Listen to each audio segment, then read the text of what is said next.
Nice house. Hello, and welcome to Plomeek Tea Time number 5. It's great to see you out there, everyone in the chat. I know that I saw that the Comic Relief Crusader was the first to pop in here, so I have his channel link right here, and I like to share out the channel links just to have a little fun with that because there's all these great channels that you may or may not know about, and also this is a open topic panel show. You can join the conversation in the chat or join the panel. There, I forgot to put out my banner. And sub to the Comic Relief Crusader. He's a really great YouTuber. He has a wonderful voice for it's good enough for radio, really. Really fantastic voice. And then hello to Gorilla's Random Thoughts. I also had your link here, but I did not put that it was your link, so I need to go fix that. Let's fix that live here. Let's do it right here. And we're gonna go to add a new command, and we'll go to actually we're going to edit a command. So I already have you here. I just need to edit it. And cancel this.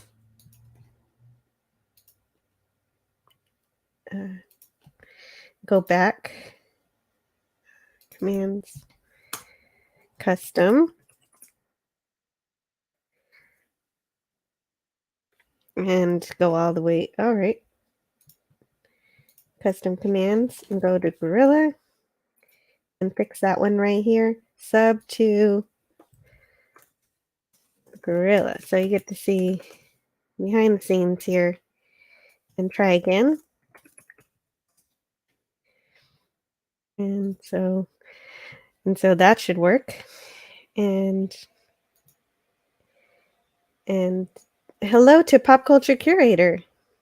I also have your link here. And there's Gorilla's link. So also I had I'll be talking with Clobby from Clobberin Times pretty soon. But for right now, I have a few things that I didn't get to last time. Lots of clicking, right? I'll get to it. And we'll go back. There we go. So last time, I wanted to talk a little bit about the supermassive black hole picture. So there was a new picture that NASA was able to take a picture of with using the Event Horizon Telescope. And, I'm no astronomer or anything, but just a fan. The supermassive black hole at the center of the Milky Way galaxy, called Sagittarius A star, has been imaged by the Event Horizon Telescope. Chandra and many other telescopes observed Sagittarius A star simultaneously. That means that a whole bunch of observatories all over the world got together and took a picture, and all those pictures were put together to make a new picture that is this particular picture we see here. And I don't know why I added this. Oh, yeah, okay. So this GIF right here, if you can, you can't see it. Let me make sure you can see it.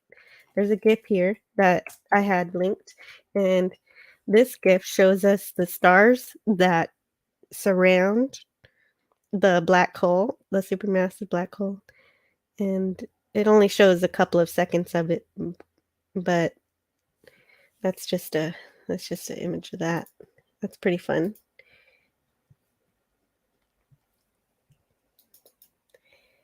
And what else? What did I have here? I don't even know what I have at this moment. These are just some links I had. Sagittarius A star, NASA telescope, support Event Horizon Telescope in studying Milky Way's black hole. So this was news from last week that I didn't get to on my show last time before Clabby gets here. Oh, hey, hello in the chat to Captain Fandom Nerd. And let's see, do I have you under Captain or who do I have you under? Maybe Captain. Or that might be the wrong Captain. Let's see. Let's see who I have you under.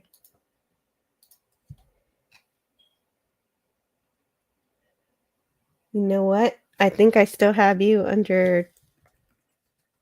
Yeah, I have you under Trek still, so I have to change this from Trek to Fandom, but that's okay. Here, let me check that. Let me fix that now. And I'll change you to Captain Fandom Nerd. And change the command to Fandom. There, now you're all fixed here.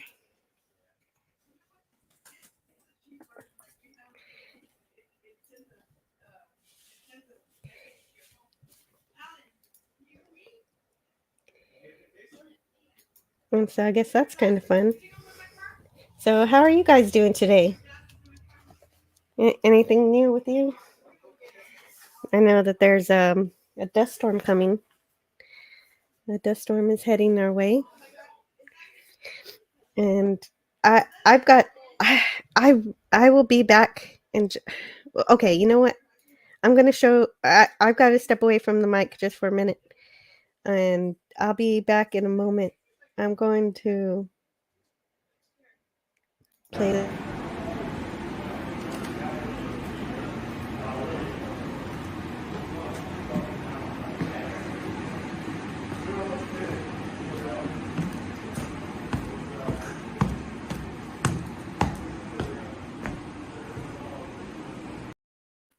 That's really not a long enough video, is it?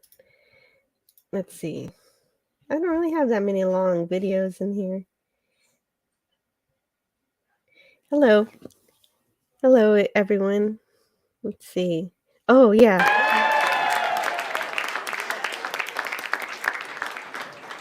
You like music?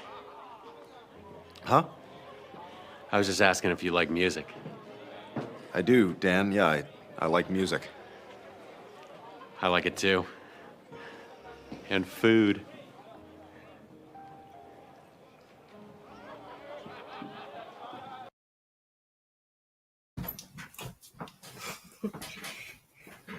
Oh.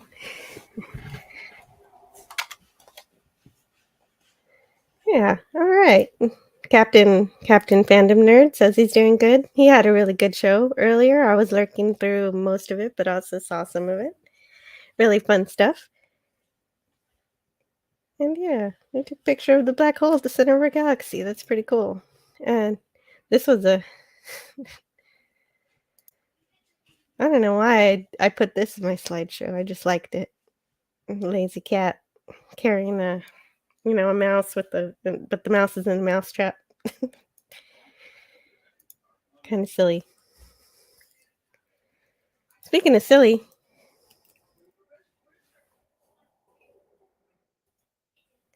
hey, it's Tiger Stripes. How are you doing today? There's Tiger Stripes. Good old Dan. Yeah, Lieutenant Dan. He's the man. Gotta love that guy. Let's see. I wanted to play this one when Clobby got here, but so I'll save that one for later. What is that? Oh, the trailer. Y'all have probably seen the trailer 100 times by now. Oh, hello in the chat to Cardinal Sin. I have really nothing going on except waiting around for CLOBBERIN times because he's gonna show up and we're gonna talk about the latest episode of the Filth, Strange New Worlds. So how are you doing, Cardinal Sin? It's really great to see you in the chat here. It'd be funny that you come on when I don't have anything really prepared to talk about. There was Oh yeah, I had a Oh, what trailer? The Orville trailer. Have you seen the Orville trailer, Tiger Stripes? have you seen it? Let's just play it anyway. That'll fill up a minute here while I figure out what I want to do. Oh, Cardinal Sin. Cardinal Sin in the chat says, "I have a raging toothache. Otherwise, I'm okay. How are you?"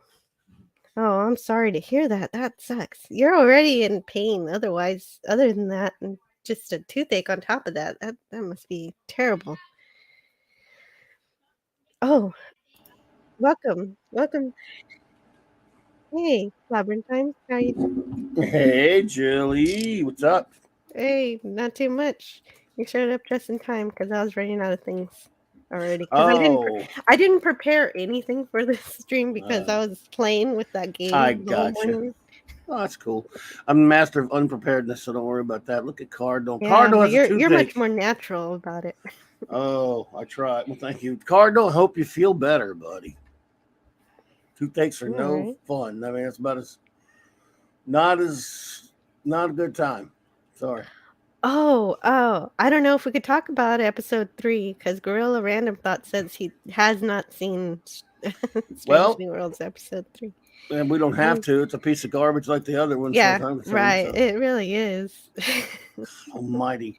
In fact, it might be. I mean, it might be the most boring one, and it's probably the most. I don't know. It's tough to tell. A stupid level, you can't get many more stupid things that the first one had.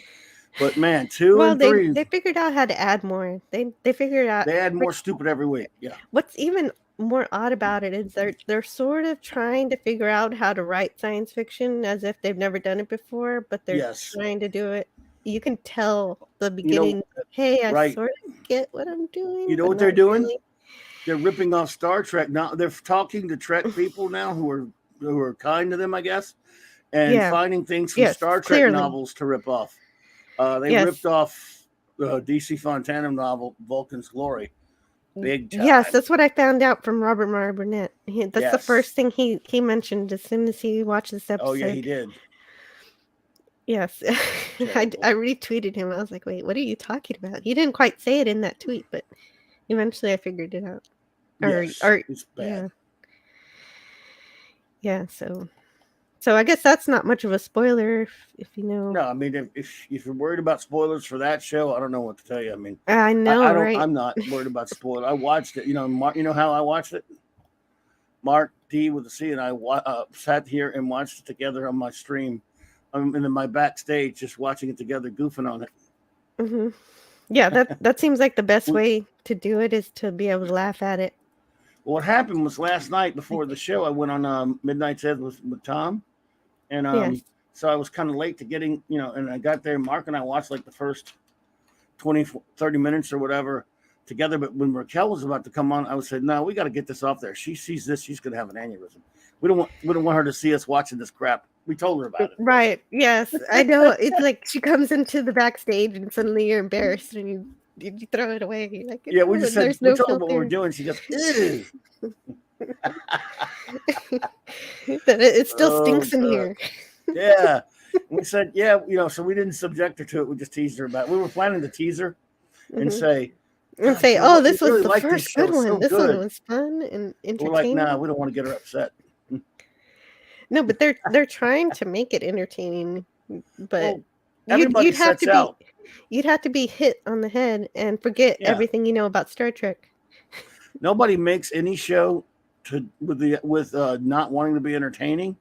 So what they're trying to do is they are trying to find more. You can see on this show, they want to pander to old time Trek fans. She said they don't understand. Yeah. They're not old time Trek fans, so they don't understand. Even though some of the old time Trek fans are disturbingly liking this crap, they're still not going to get everybody. I've seen that. No, I don't mind if people like the show, but I don't get it. I mind, but I'm not going to do anything about it. But I do mind. Tiger Stripe says, I've seen the short Orville trailer, the one that starts with all the explosions. Oh, Tiger Stripes hasn't seen the trailer. Have you seen the Orville trailer, or do you want to see it? I mean, I saw one with a bunch of action and like a week or so ago. This one's better. Well, I mean, maybe. Well, no, it's not that new. It's a few days old.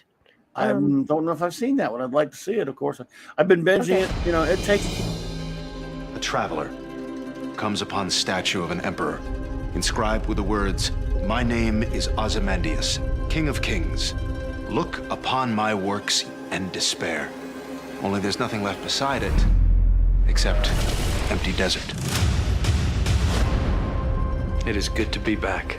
I really wish they'd let us play music up here. Why? Because we'd already be on our feet, ready for action.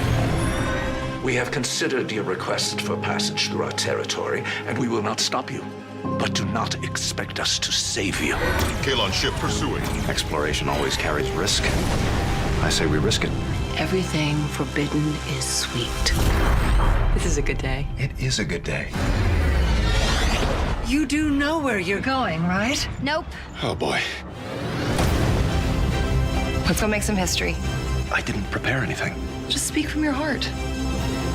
We're about to enter unexplored space. I know you're all just as excited as I am, so... Let's give this everything we got, And... may the force be with you. How was that? Perfect. We've served together, we've laughed together, and we all owe each other our lives. You will surrender or you will die. Gordon! On it! And it's a very special thing. We should all get big bonuses. This is history in the making. Here's to a better future. I will be sure to bring my, what does Lieutenant Malloy call it? My A-game. There you go, buddy. We have to find a way to preserve some kind of peace. Humans have a tendency to reduce things to black and white, good and evil.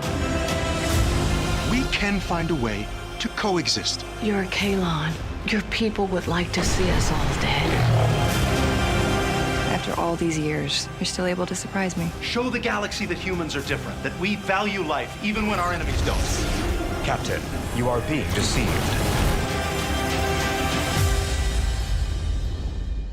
It's almost like yesterday was one life. And today's another. And everything's different on this side of time. Definitely worth the wait.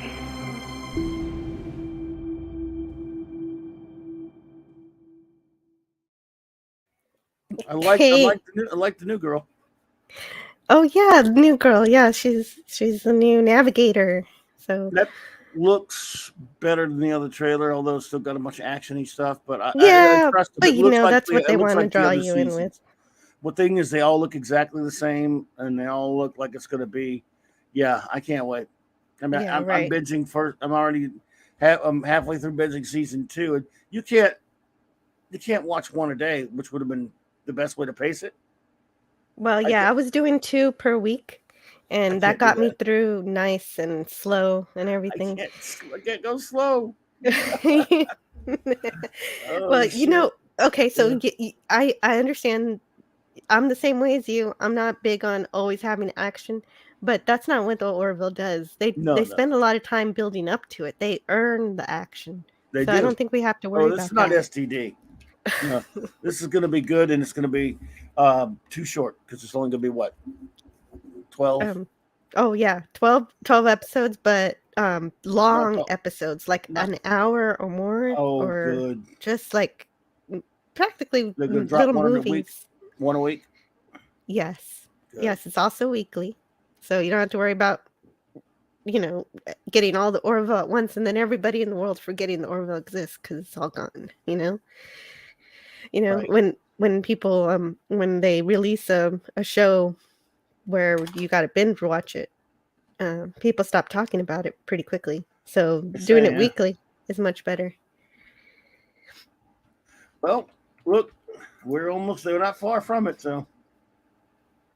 Yeah, we're not. No, it's gonna be pretty good, I think, and I'm pretty excited about it. I'm in the middle of season 2 reviews, and I just finished Identity, and I'm moving on from that, and did the one where they signed the peace treaty with the Krill, and that's that's obviously going to be a rocky situation there.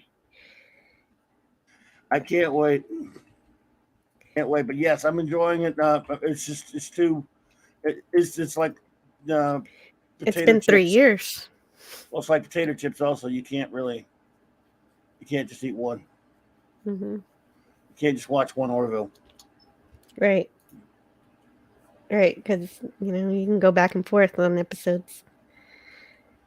Yep. And Tiger Stripes, the master of unpreparedness. I like that. So I've actually taught courses on it at university. Really? Yeah, I need to sit down on that. I'm ready to be a student for that. It is, of course, Geeko University. It's like Geekosity University. It's not like a real one or anything. I'll still sign up. In fact, I just made it up. So. Yep. I've already paid. I'm ready to go. We're going.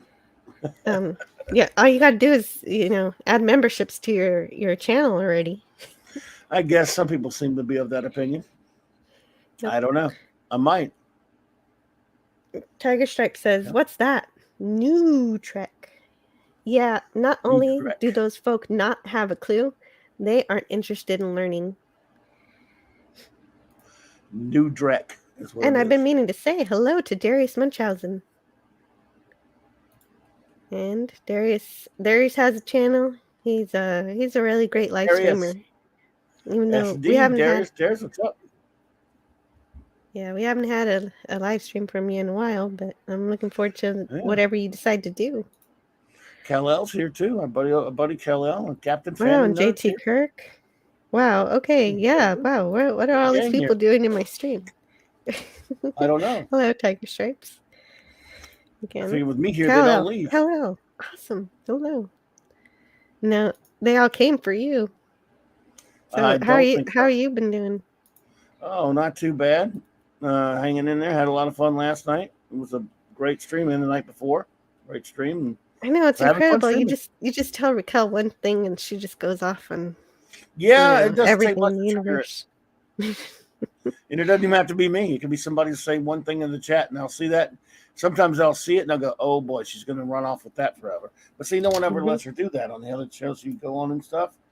She didn't really get a chance to do that much. So I say, look, both she and Mark do it. And I said, well, good. I'll sit back. I mean, Well, if she could ever take a break from work and come to my streams, she could go off in here the daytime, it's tough. Yeah, right. I know it's tough. Yeah. But she is something. Yeah, she is. She's the best. I love her. Me too. I love Raquel. I love Raquel so much that I have her thing here. Raquel's books.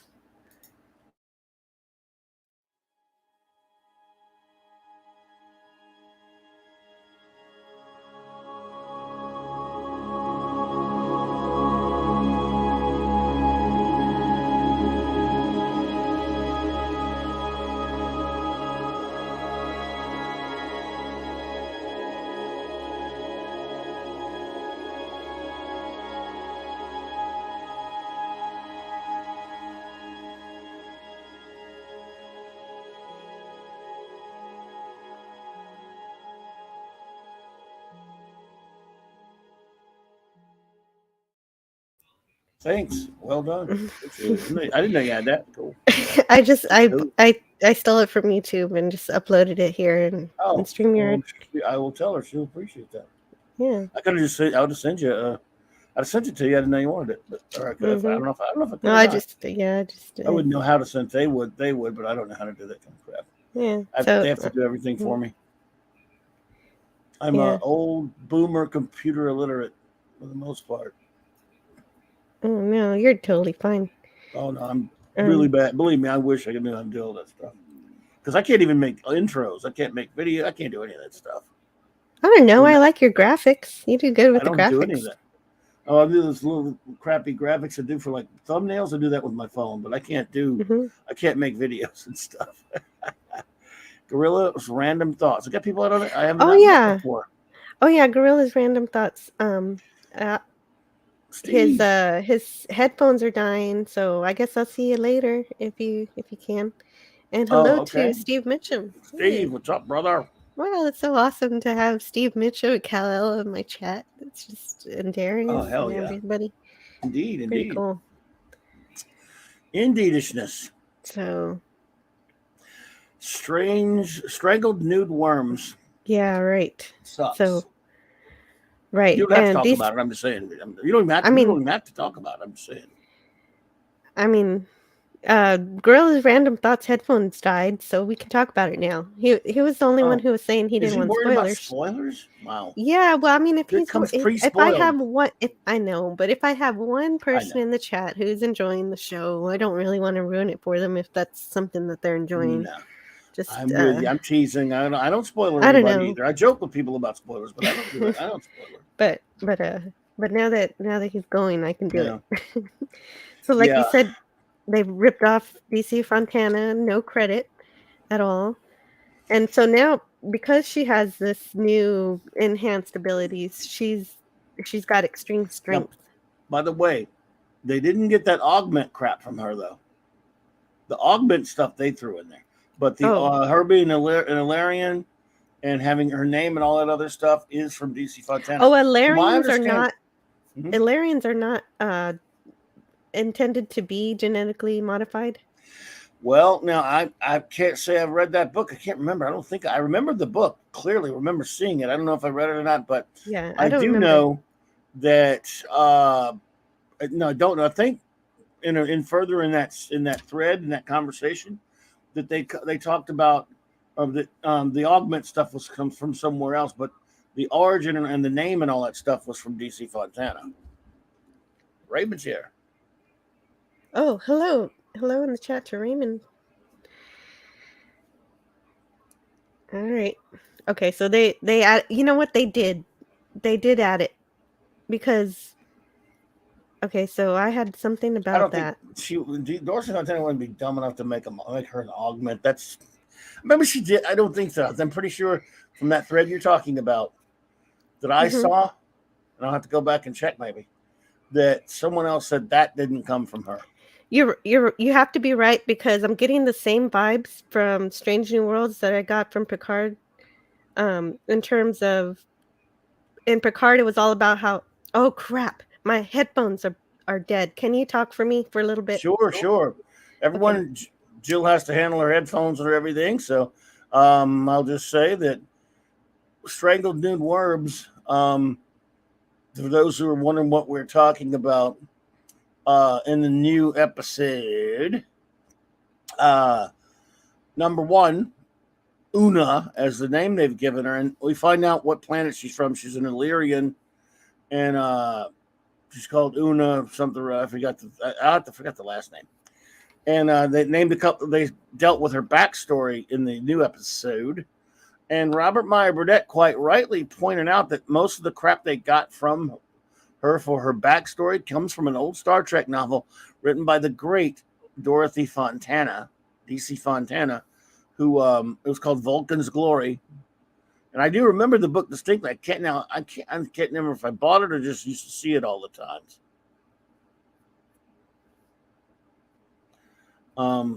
Yeah, it's good. Thank you, Tiger Stripes. I appreciate that. So, yes, that's where this particular controversy about this garbagey episode is from. However, there's also a bit through the episode where we find out she's an augment, genetically engineered. The Illyrians are all genetically engineered. Now, that I don't know if that's from Fontana. That's what I'm saying. And you know what? I think you're probably right that it's not, because like I was saying before, I get the same vibes from this show that I do from Picard, because in Picard, it was all about how people were somehow racist against the Borg. Like how, people were persecuting Seven of Nine, even though everybody, the entire writing staff forgot about Voyager. But yes. And now it seems like the same thing is happening in Strange New Worlds, except towards anyone who is genetically engineered. Because we get that fight. That's it. We get that fight. Yeah, it is stupid. No, you're right. Go ahead. Well, the Federation made a policy based upon history that they don't allow. I mean, they outlawed augment. I mean, they outlawed doing that Obviously, they don't kill someone if they're an augment, but they won't let them in Starfleet. And everyone, those who don't remember, there's which I thought a great episode of Deep Space Nine, even though some people don't like that they did this, called Dr. Bashir, I presume. Yes. Where Dr. Bashir, this is like season, 4 or 5 or whatever? Yeah, it's pretty deep Way into late. it. Right. Mhm. We find out that Dr. Bashir is, in fact, an augment in the sense that His intelligence. Yes, he had really, really severe disabilities he was born with, and his parents took him to another planet and had him illegally augmented. Yes, but they his did let parents it. did it. Right, They let him stay because he didn't do it to himself. Yeah, it wasn't his decision. He'd been a good officer. His parents were reprimanded. His father spent a little bit of time in prison, but for the most part, the Federation was lenient. However, Dr. Bashir, of course, later ends up working with a bunch of augments and stuff, and it's a couple of great episodes. Right, to do statistics love that on episode. whether or not the Dominion War is going to go in the favor of the Federation or the Founders. Yeah, that was that was a good episode. So, in other words, but the Federation has laws against it for good reasons.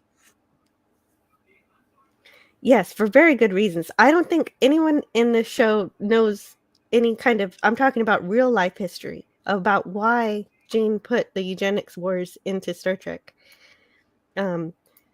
Like, they don't know anything about World War II or how eugenics was a huge part of what caused, the atrocities of genocide. And how that ties into how the idea of the eugenics wars in the 90s in Trek history was about how people became obsessed with what they considered to be improvements, but things went sideways to the point where those who were augmented saw themselves as superiors, as a superior, so that they needed to take over, that something in the genetics went wrong. And, that's how we get Khan and everything. Yes. Yep. So it's not like the Federation is saying, anybody's good or bad. They're just saying this is a dangerous path. Eugenics is dangerous, no matter how you slice it. And before the Federation formed, even though this story obviously was on a show after Deep Space Nine, but it takes place before the Federation formed. You have that story with the augments on Enterprise with Sung.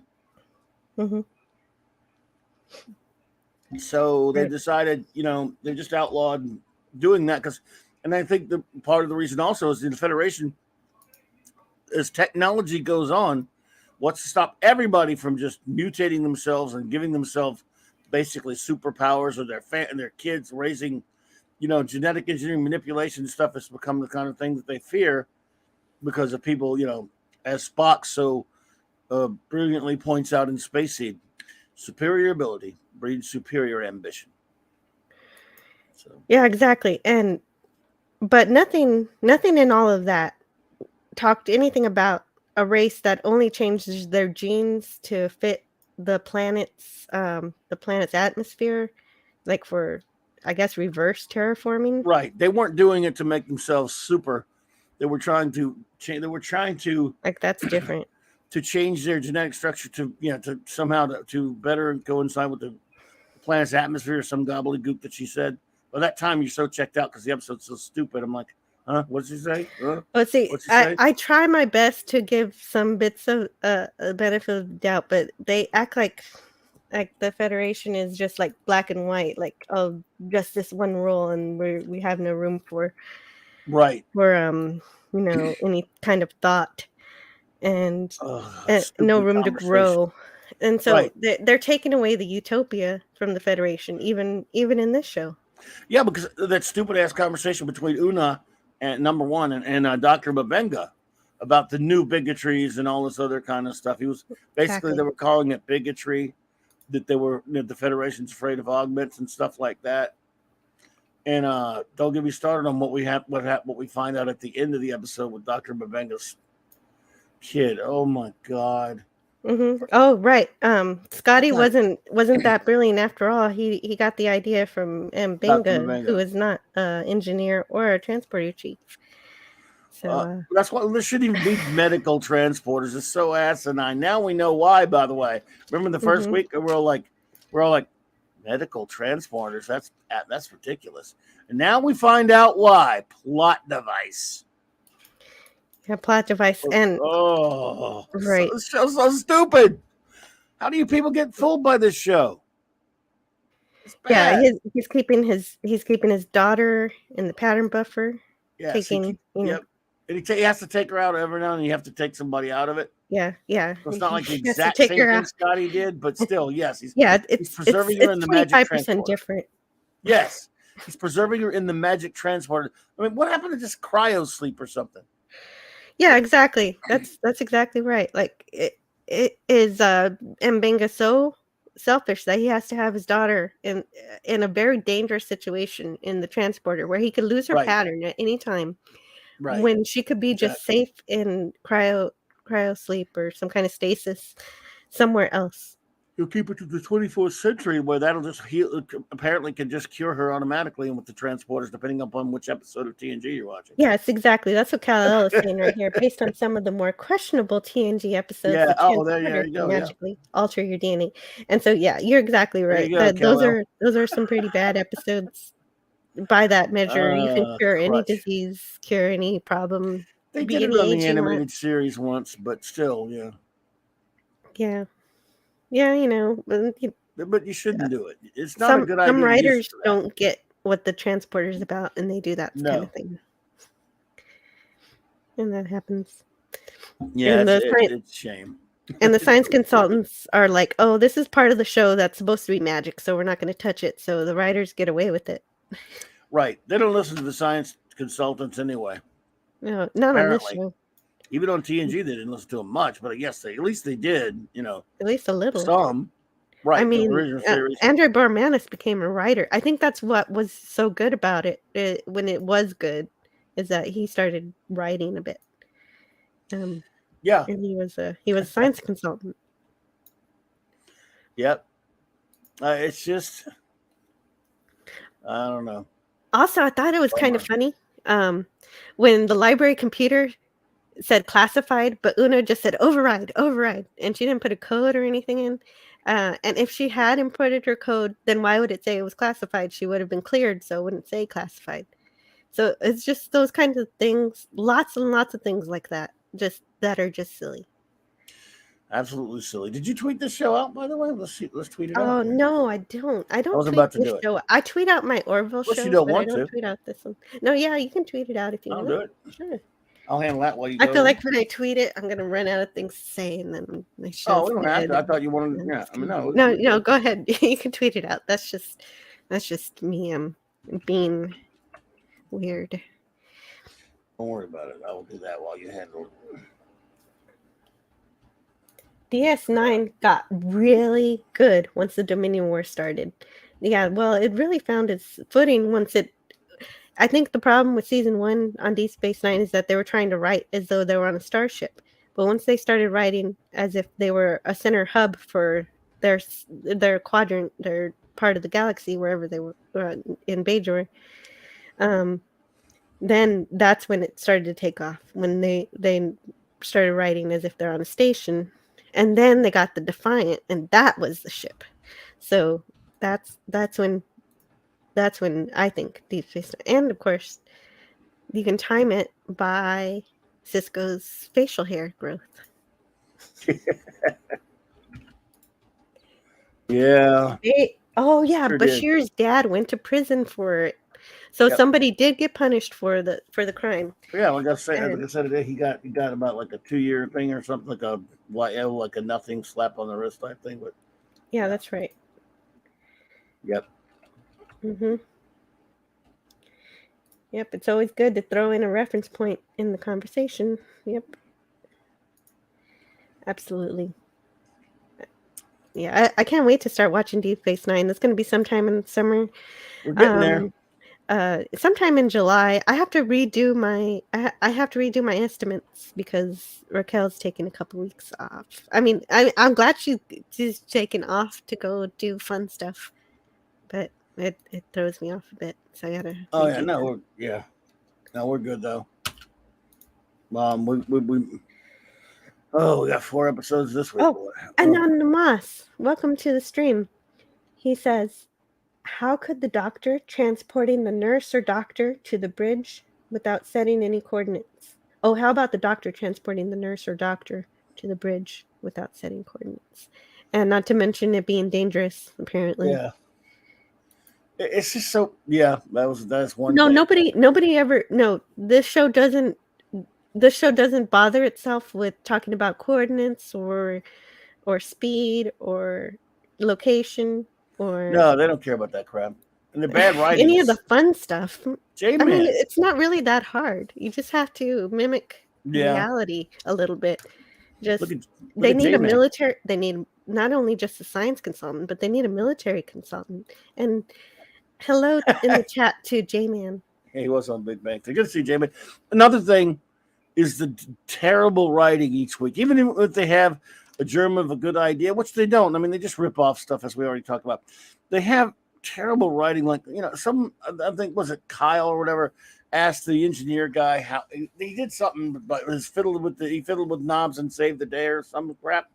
And he asked the Andorian guy, how did you do that or whatever? He goes, I'm a genius. Like, yeah, they had the baby steps of almost getting it right. They were like, oh, the ion storm. That's like a classic Star Trek thing. The ion storm's keeping us from transporting, and we got to divert power from auxiliary and emergency power, whatever. That's great. And then they get to what actually solves the problem. I'm a genius. It falls apart. I was getting a little bit excited for a second, and then they killed it. Their writing kills everything. Like, they don't. It's so everything's got to be out of character and jokey. Look, I understand. Look, it works on the Orville. The Orville, and I've said this before, it's a hybrid of Star Trek with people on the show that kind of do speak colloquially as we do now. They speak like we do now. Yes. They don't really talk. Most of the time they do talk like they're on Star Trek, but every now and then they deviate and they kind of make a crack that's from modern day, and that's jarring. It's a different kind of Star Trek. Well, yeah. See, it depends. Like when they're doing all business, they go Star Trek, but then when they kind of relax and they're not in danger or they're on off time, they break out and they do talk a bit more like us. And they actually have a reasoning for that. It's because for some reason in the Orville future, everybody's obsessed with 21st century entertainment. And so they remember that they retain the culture of the method and patterns of speech of the past in that way. Hey, Cardinal. But yeah, see, there's a thing. Again, we let them get away with it because it's such a good, well-written, entertaining show with good characters. And even though the characters will once in a while talk like we do, they're not whining in hallways No, they'd have a lot of drama. The second season had a lot of character drama episodes, but they've earned, I always say this with Trek, they earned their right to have a comedy episode on the original series by having so many great science fiction. So you don't mind when you get to a Trouble with Tribbles or a piece of the action. Same thing with the Orville. They've earned their right. And at first it was kind of people who had never seen that. None of us, when we first watched it, but we're like, wow, they're smart else. They look like Star Trek, but they're talking like us, and they're making jokes. That put me off at first. And they keep calling each other, dicks and stuff, and and making crude jokes and stuff. And it turns out he laid it on so thick at first because of Fox wanted it to be a comedy, so he's like, okay, here's the comedy, but he started dialing it back after a while. Right, and it's still a little bit there, but it's still brilliant. And I got to tell you, there's some episodes here and there of the Orville that I in the episodes that I fundamentally disagree with some of the morals they put forth and some of the values, and I still love the episode because they're not like STD in the way they do it. They do it so well. I can go, look, I just don't agree with some of this stuff. There's some of the philosophy they're talking about because even Trek, I was that way before, but I still love it because it's doing it well and it's very entertaining, and I love these characters. Yes, exactly. And Orville's the same deal. Whereas these people on Strangled Nude Worms, none of them are likable. Captain Pike, look, I don't care what you keep saying about Anson Mount. He's a good actor, A lot of people are good actors. It doesn't mean squat. When you Well, got that a guy show's that's full of good actors. My problem is never with the actors. no, it's not the actors, but this is like you take me out of a scene. I can't take him seriously when I'm someone. I know you guys are trying to tell me this guy's Pike. Well, I can never imagine the Jeffrey Hunter Pike saying fire torpedoes and then looking up with a smile. I love my job. No, No, of course no, not. and That Kirk doesn't make either. sense. No, Or Picard either. JJ Abrams Kirk would do that with the apple and everything. Ed Mercer, okay. Him making a wisecrack in the middle of talking seriously. Okay, it's the Orville. It's on a Star Trek show. No, especially not Pike, for God's sake. And Tiger Stripe says Tribbles is based on Martian flat cats. Yep, Robert A. Heinlein. The Rolling Stones. And for the Orville, it's like the difference between the way you speak at work and the way you speak with your friends.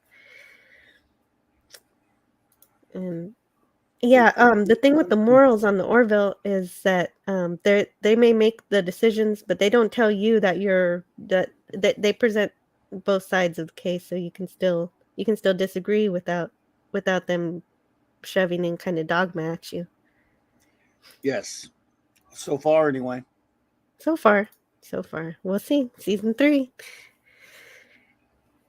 Season 3. I have a countdown here. I can't wait. Countdown. Let's see what my countdown says. The countdown is to the 2nd.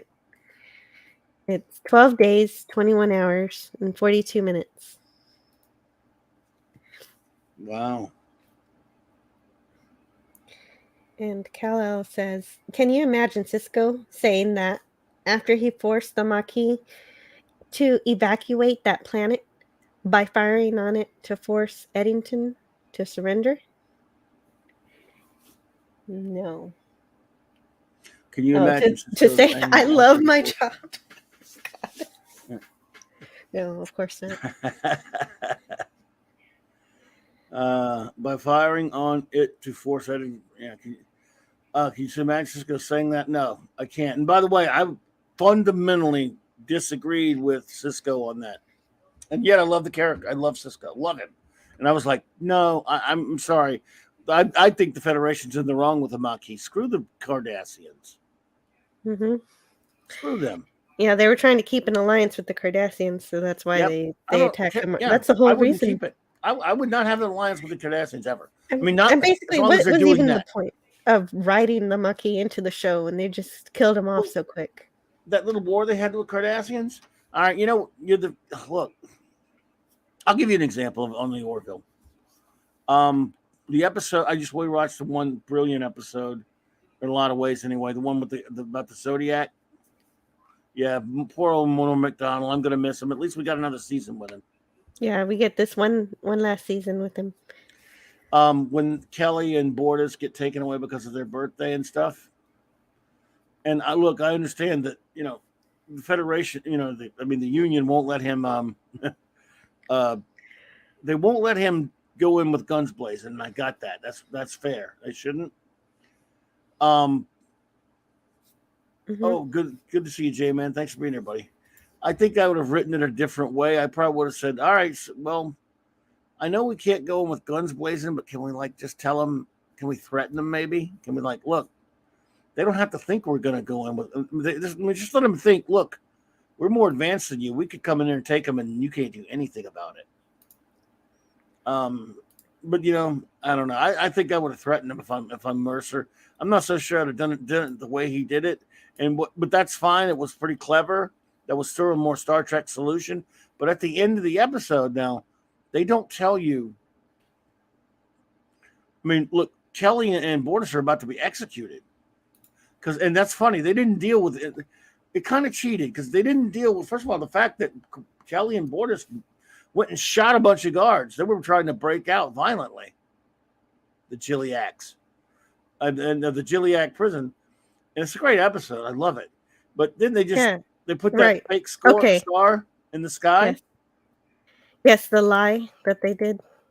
And then just because that star went up there, that you tell me that crazy camp commander who wanted to kill him, who was all pissed off at him, just let him live? Okay. But that said, it's a brilliant concept for an episode, the kind of which they will never touch on strangled nude worms. I hope they don't kill Yaphet. Just send him off or something. Right. Yeah, send him on vacation or I don't know, and then he just stays there forever. He lives It's forever. a great Yaphet episode, though. lives forever. Oh yeah, this Yeah, is a it great really episode. is. I love it now. I think they kind of left it just like, well, I don't know. They didn't want to deal with all the. Sometimes they do that. They sweep up stuff on the story on TV where they don't even give you. In this case, sometimes they'll give you exposition to let you know what happened. In this case, they didn't even do that. They just went to the birthday party, but it was still great. Oh yeah, the birthday party. Right. So yeah, well, they at least mention it at the end. They say that they address the lie. What's going to happen when these people figure out what we did wasn't real. The star really doesn't exonerate. The star doesn't really exonerate the people who were under the people that worship astrology. And so just because some certain people are born under the wrong star or whatever, to be sent to these prison camps and live their whole lives there, and they basically just accept it because they think that they're bad too, just because of when they were born. And so the Orville decides to make a star that makes it seem like star just pops out of nowhere. Astrological sign was not doomed. Yeah, the reason why the planet thinks that people under that star are bad is because back 3,000 years ago when they first started looking at the stars, that star went supernova and just disappeared from the night sky just as they were when the light finally reached the Earth, or not the Earth, but whatever the name of this planet is. The Gilead constellation. Yeah, the Gilead was bad sign. malformed. Yeah, so now it became a bad sign. It was a great episode. It was brilliant. Yeah, story. it was a good episode. I don't think that. I mean, it's maybe I don't know. Maybe I needed more because. No. Ghosts from them about to be shot. Yeah, right. They're tied up at the stake. And and they're about to be executed. And then the star comes in, and you see this guy here, the chancellor here, whatever, the president, whatever. When he sees it, says, "What is it?" And he just says, "Change." In the next shot, everything's done. Yeah, right. Everybody's released. Everybody's back to normal. Everybody, a whole segment of the population is no longer persecuted. But Kelly suggests that by the time they figure out that the star's a lie, that they won't even care about astrology anymore. Fair enough. That's the only explanation we get. And then they have a birthday party. Yes, I had I knew a guy. I've known people that really are into all the astrology stuff. Really believe that stuff. I don't know. Maybe you believe it. I don't know. I don't really believe in it, but I mean, not really. No, I think the moon has more of an effect on me than any other planetary body because it actually has a gravitational effect on the Earth. Yeah, that is palpable. It's fun. I actually asked. I got a friend who was into that stuff, and I would ask him, "Yeah, so what about mine and whatever?" Because I never follow it. Right. And he'd tell me all this stuff about, you're this and you're that. I'm like, okay, I'm a Leo, so I'm this and that, whatever. Sure. Yeah. Well, if I meet somebody that's actually into it and they love it and it means something to them, then I don't mind hearing about it. Oh no, it's fun. It's interesting. It's for fun. I'm exactly the same way. It's for fun. And that guy's got to beat Boris. They get in the fight. I did kind of like what I really liked is when they finally said, "You know what? Screw this. Let's just blast our way out of here. We get killed, whatever. I can't live it because who would want to live in that? Especially someone who lived in the Union all that time. Right, But I wonder what exactly. the Vulcan thinks about her They knew report. that they weren't born under a bad sign and therefore bad. That's another thing. I would like to see a little bit more. He says, "Well, look, we're not from your planet. We don't even believe that stuff, and you don't know what sign they were born under. They weren't even born on your planet. It doesn't count." That's another problem with the story. But the story is such a fascinating idea. You let it slide, but actually, the whole premise. You'd think this guy, if they're at a point in their technology, at least where they can send for alien life, that they can go, well, they're aliens. They're different from us, and they weren't. They said their birthday's next week. But we don't know on their planet they don't have a damn Gilliac star. That's right. Yeah, So they seem so obsessed with kinda stars got they me. would know that. You're absolutely right. Yeah, That part is really stupid. that part's dumb, and I think sometimes you get caught up in this is such a clever idea for a story, which it is, that we'll let it go. But I mean, and Tala just knew what to do out of nowhere. not only that, see these characters who were like so accepting of the Orville people till they found this out, they're really good. And then you see this guy like he's really they're open people, they're open-minded people, they're learning about aliens, they're letting aliens come, we're making first contact. For him to flip out the way he did, I know you needed it for your story, but I'm like, you think they'd have been a little bit more understanding, like Mercer could have said, well, sir, I understand what you're saying, and we respect your beliefs, but we're from they may have been born their birthday's maybe next week, but it's not under the sign of the Chiliac. They were born on two completely different planets. And I would think someone who understands is capable of taking alien contact and wanting to reach would understand that there are other star systems that don't have that star. Yeah, exactly. Still, it's great. I agree. Yeah, See, it is a great episode. Do this to the Orville, even though we're picking on Strange New Ones. Good. Yeah, you can totally pick on the Orville. There are things like that don't make too much sense. The society is too much into stars to not know that other planets would be seeing a different night sky. That is a great point. That was missed. It was just missed. Cardinal Sin does not believe in that 4,000-year-old anti-science BS. And we will not debate it. Oh, I'm so busy looking at these pictures. I haven't looked at here. It's a great episode. Yeah, it is. Like I say, I'm criticizing certain elements because while I'm watching it, I can't help it. It occurs to me like, yeah, but why wouldn't you? I was kind of aggravated with Ed, but I'm almost like Kirk might have said, well, look, you know something? You're not taking them. Of course, he has transporters. They don't have transporters on the show. You say, look, we'll beam back up. We'll leave, but you're not taking these people. And if you might want to look at kind of weaponry and enemy you're trying to make here. Now, again, that may not be diplomatic, but I'm sorry. As far as I'm concerned, the best diplomat is a fully charged phase at a bank, as Scotty said. Yeah, that would have solved the episode would have been done in 15 minutes though if they did that. So we wouldn't have had Bortus and Kelly get arrested if they had transporters on the Orville. See, the transporters are a good crutch, so it's best that they don't have transporters. Right. Yeah, because they're such a crutch that you have to come up with ways to disable them in order for some shows to be interesting.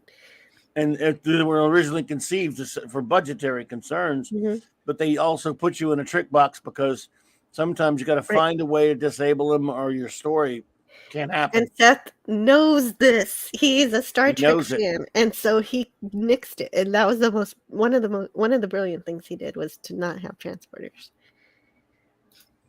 Yeah. And, yep.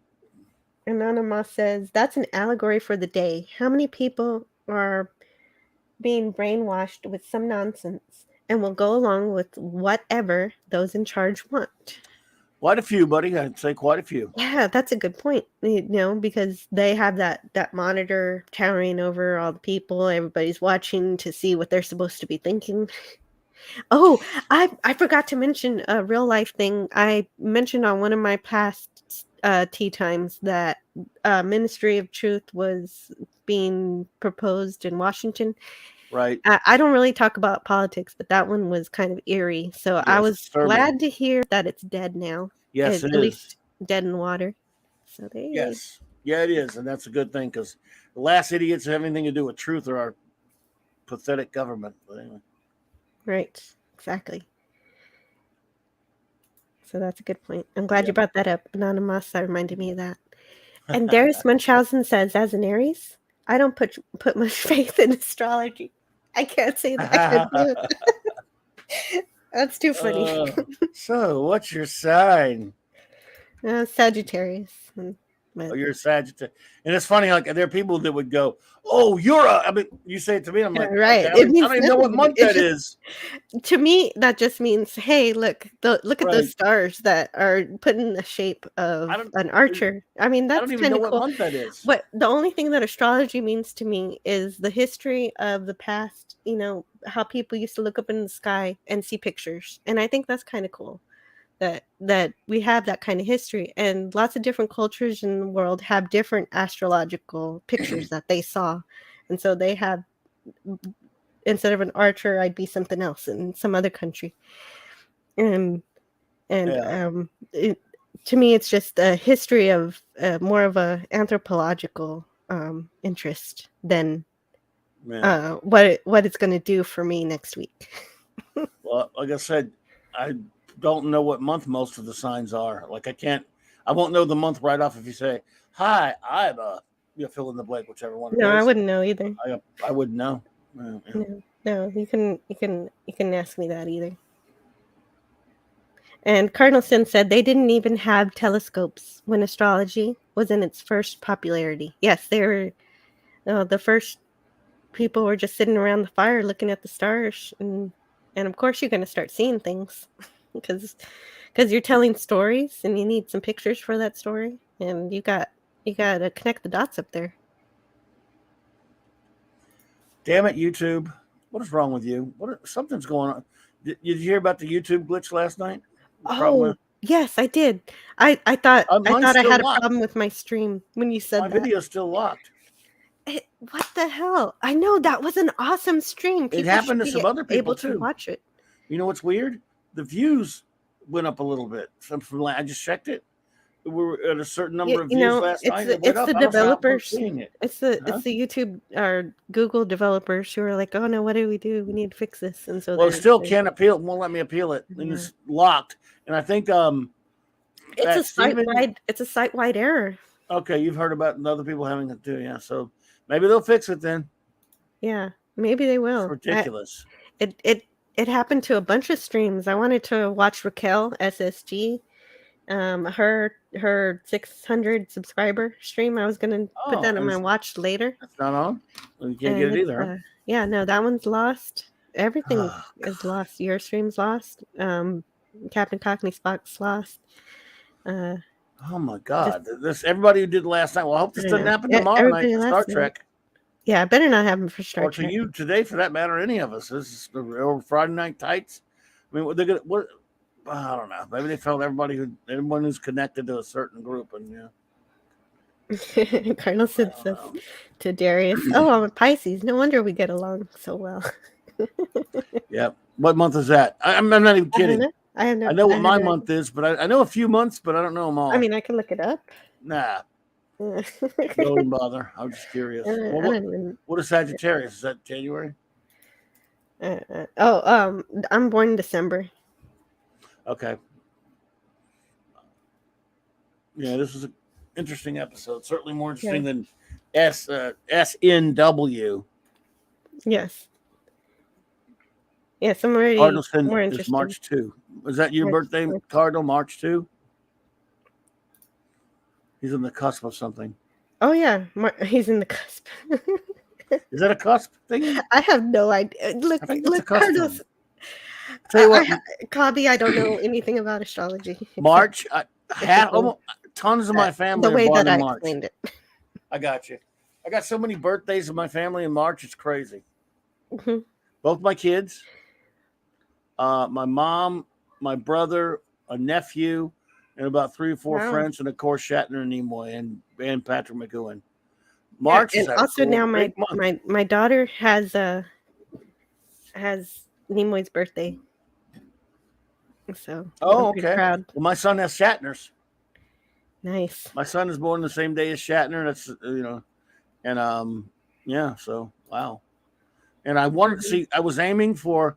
I wanted to have at least either the 19th or the 22nd, because the 19th is the great Patrick McGowan. But of course, I said I'd be fine with Shatner, and we got Shatner. So, yeah. Hey, that's good. That's really great. Nimoy's a great one to have too. I know. I don't know about your birthday, but mine doesn't have really anybody really all that interesting. So, I don't think I have anybody. I might have someone, but have nobody that I somebody, but, remember. No, not nobody from Star Trek apparently. I was only saying cusp Cardinal because I don't know anything about Zodiac, so I always assume that like the beginning of the month is a cuspy thingy. I don't know. It beats the hell out of me. As the pitch guy says, so the story can happen. Why do the people on the planet only recognize their star system, their astrology, so the story can happen. Right, so the story can happen. Fair enough. I don't like to think that the Orville thinks that way, though. I think that this was a accidental oversight.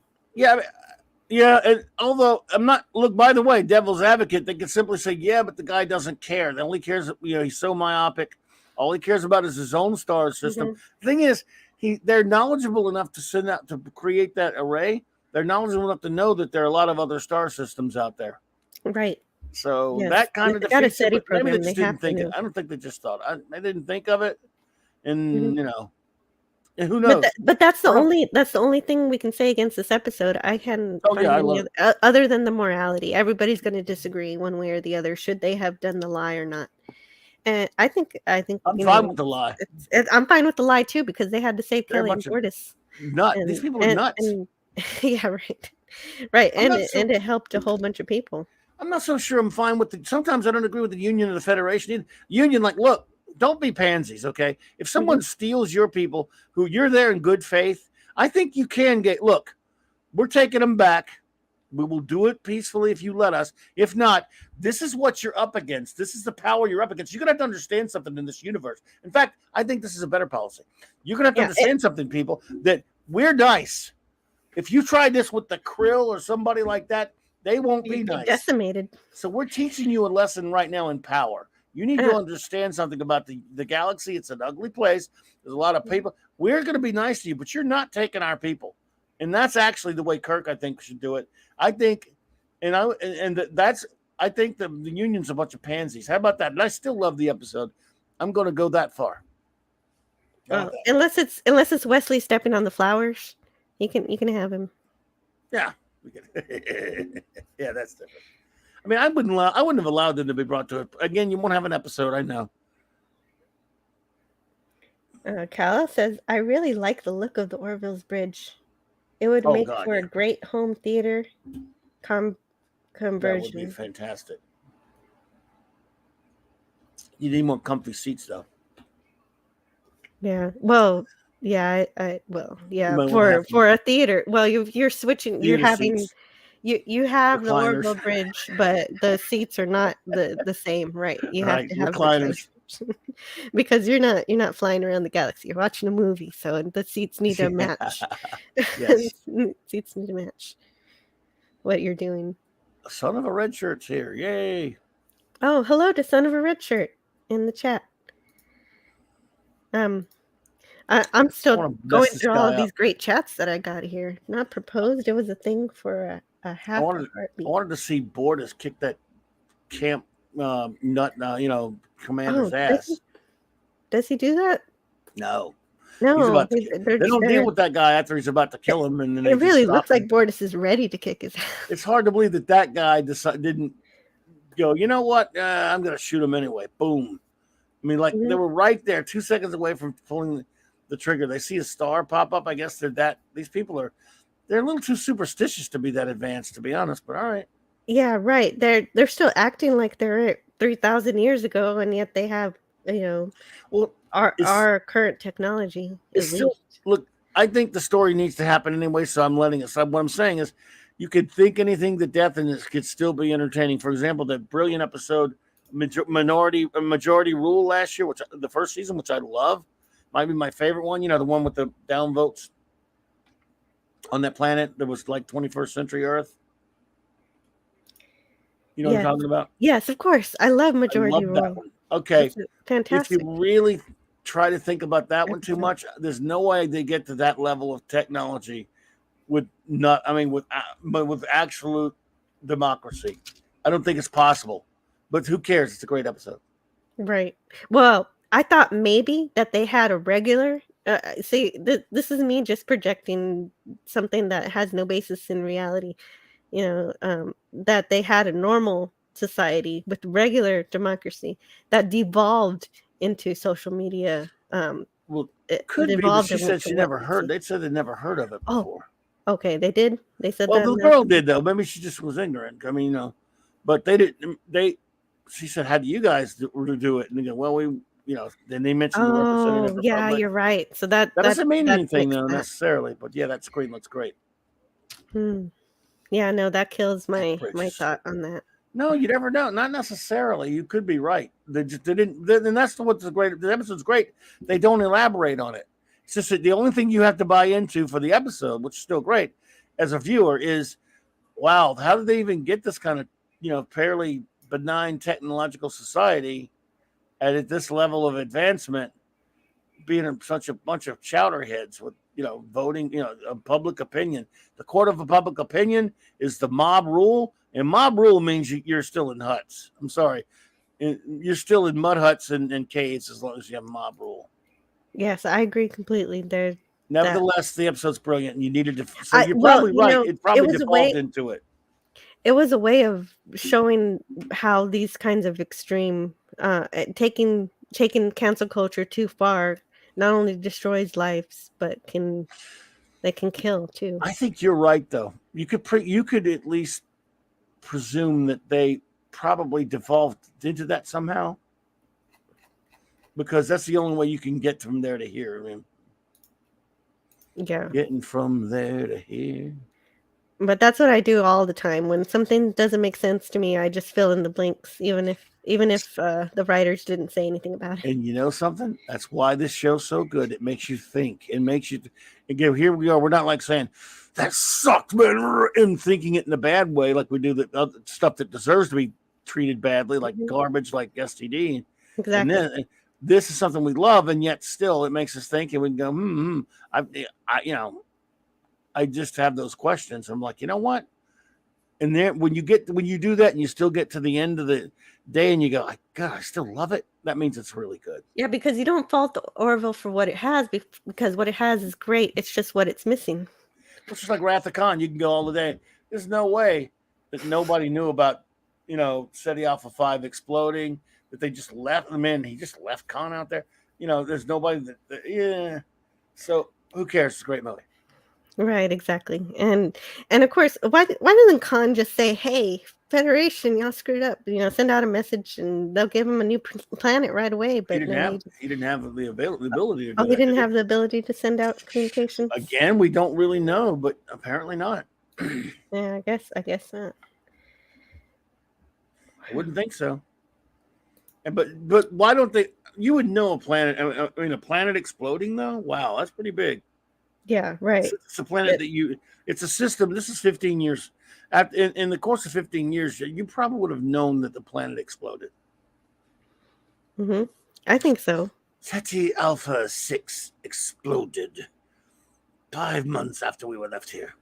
The shock shifted the orbit of this planet. Everything was laid waste. But we didn't know that. Really? Damn, dude. The planet blew up. Good Lord, guys. Well, yeah, isn't it Starfleet's mission to keep track of all these solar systems and see what's going on and explore everything? I don't know. I don't know. I guess there's just space big out there, and they just kind of forgot about Khan. Admiral Kirk never bothered to check on our progress. It was only the fact of my genetically learned intellect that allowed us to survive. So, yeah, I can see why it was a little put out. Mm-hmm. Yeah, not murderous put out, maybe against innocence, but I can see why he wanted to whack Kirk's ass a little bit. I mean, kind of see it. But yeah, even at the point where he does meet Kirk, he could just be like, "Hey, this planet sucks. Get me a new one." Hey, man, yeah, what are you doing? Well, did you know they did a comic, IDW back 10 years, that it was a story about that. It was a story that dealt with the early days of Khan leaving, going on to the SETI Alpha 5. Kirk dropping him off there and stuff. It was pretty good. It was pretty interesting. And you know, that comic starts from the premise of that he really likes and admires Kirk now, because even though Kirk beat him, but Kirk was magnanimous and Kirk put him, you know, let him go start, give him something that he wanted. So he was like, and then when things started bad happening on the planet, he was saying stuff in the comic like, "Well, Kirk is an honorable man. I know he won't. I know he'll come back and help us." You know, because the planet looked like it was starting to blow up and stuff. And he thought he really expected Kirk to come back and you know, get him off of the planet. And Kirk's like, okay. hell with him. So you got some comics that kind of fill in the blanks between But when they left. also, I'm not a big fan of Nicholas Meyer in some cases, but Robert Meyer Burnett a couple of years ago did a stream where he read from this big long treatment that was supposed to be a mini series done dealing with what happens to Khan right after Space Seed, like a in between. And it was. I mean, this was Paramount material. I mean, I don't know where he got it, and he read from the whole plot. I got to hear a lot of the show. And it sounded pretty interesting. It was very different from that comic book. And then that stream got taken down. About that. But I couldn't find it. The stream got taken down. Yes, I remember hearing about that. So there were plans to deal with Khan, you know. Yeah, I mean, I'm sure it would have been better than any of this stuff we've gotten. Even though it's going back in the past, it's filling in a blank, and that's different. That could have been good. Absolutely. Man. Are you going to see Star Trek: The Motion Picture this weekend? Yes, Sunday. I got my tickets. Nobody else bought tickets in the theater I'm in, so I might get it off myself. I'll probably just walk up to the. I got friends of mine. We'll probably just. I'm going to check ticket seats just now, just in case. But yeah, I'll probably just walk up to the thing. Probably nobody's showing up. Just in case 100 Trekkies decided they. But I know the local Star Trek group is going, but you know. Well, that would be good. At least you got some people in the theater. Some friends of mine and my son are probably going. So, but I can't imagine it'll be. You know, they have to worry about so much, so they have to get advance tickets. But advance tickets, yeah. Tiger Stripe says, "I love Nicholas Meyer. What don't you like about his work, Clobby?" I love Time After Time. I love The Wrath of Khan and other stuff. I hate the 7% Solution. It's a book. I'm a big Sherlock Holmes fan. He wrote a book called The 7% Solution, which totally bastardizes Sherlock Holmes. Then he wrote the script for the movie I don't think he directed the movie, and I just hate what he did to Sherlock Holmes in that. And then, of course, he also is on record as saying that he's for blacklisting people who disagree with him politically in Hollywood. He's a far lefty, which is fine. He also made that stupid Day After Tomorrow miniseries, or whatever it was, the day after, that miniseries about the nuclear winter, whatever. I only see Nicholas Meyer in terms of what he does with Star Trek and he hates the good work he does disagree there. with him politically. I really didn't know about his politics or. Look, I don't mind people disagree politically, but he's a far. Right. I don't care that he's a far lefter. He says he was interviewed and he was asked, and he admitted, to his credit, I guess, admitted up front that he thought conservatives should be blacklisted out of Hollywood. He hated them, so I think he's a piece of garbage. I can love someone's work and think they're a piece of garbage, but I hate the 7% Solution. Yeah, I didn't know he did a bad job on anything to do with Sherlock Holmes. That's well, a lot of people like it. I mean, some people like that book. I think it's just absolutely disgraceful, and the book and the movie has it in there as well. But yeah.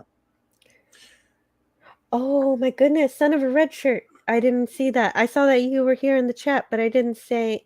You're saying to Tiger Stripes, you're getting better, one day at a time, brother. I'm in for lung surgery next week, so I got that to look forward to. Feel better. Oh, you're laughing about it though. Oh my goodness. Yes, please do feel better. Wow. I love food. I agree with your name and hello.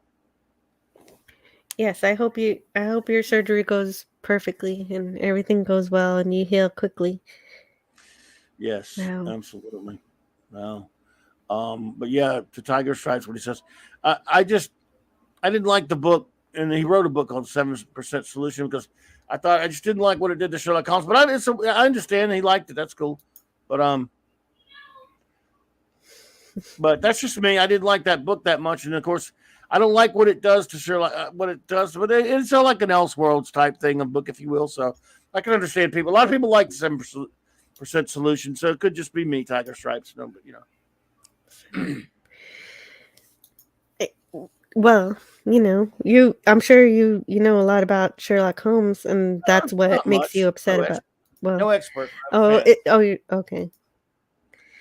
Um, I don't know. I haven't read it, so I can't really speak on it. I've only. Well, I'm a weirdo, Tiger Stripes. I like The Private Life of Sherlock Holmes. So that movie. That was controversial. That book was controversial among Sherlock Holmes fans, but I kind of liked it. I even liked the movie. Mm-hmm. He says, "Did I dislike Sherlock? I mean the Cumberbatch show? I like that show. I like Cumberbatch. Yeah, the Cumberbatch Sherlock was good, except it took so long in between episodes, but they were Except for pretty that good when weird they got last there. one. That weirdo kind of last one was kind of weird, but yeah, The last one I saw was the wedding one, and then that's the last one I saw. Was there more after that? the one with his sister was weird. That Yeah. one. I don't know about a wedding. I can't remember a wedding. Was there a wedding? I don't know. I think so. Watson got married or something. Somebody was getting married. It's been an eternity. My son was a baby. Cardinal Sin. It doesn't matter if we give Kurtzman good ideas; he'll screw them up anyway. Wesley stepping on the flowers without a briefing first was dumb writing. Yeah, yes. We've been there on Saturday Night Star Trek. There's definitely some dumb writing in that episode. Yep. Bad security officer.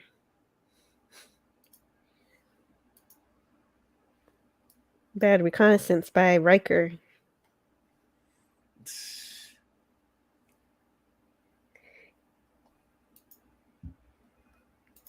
And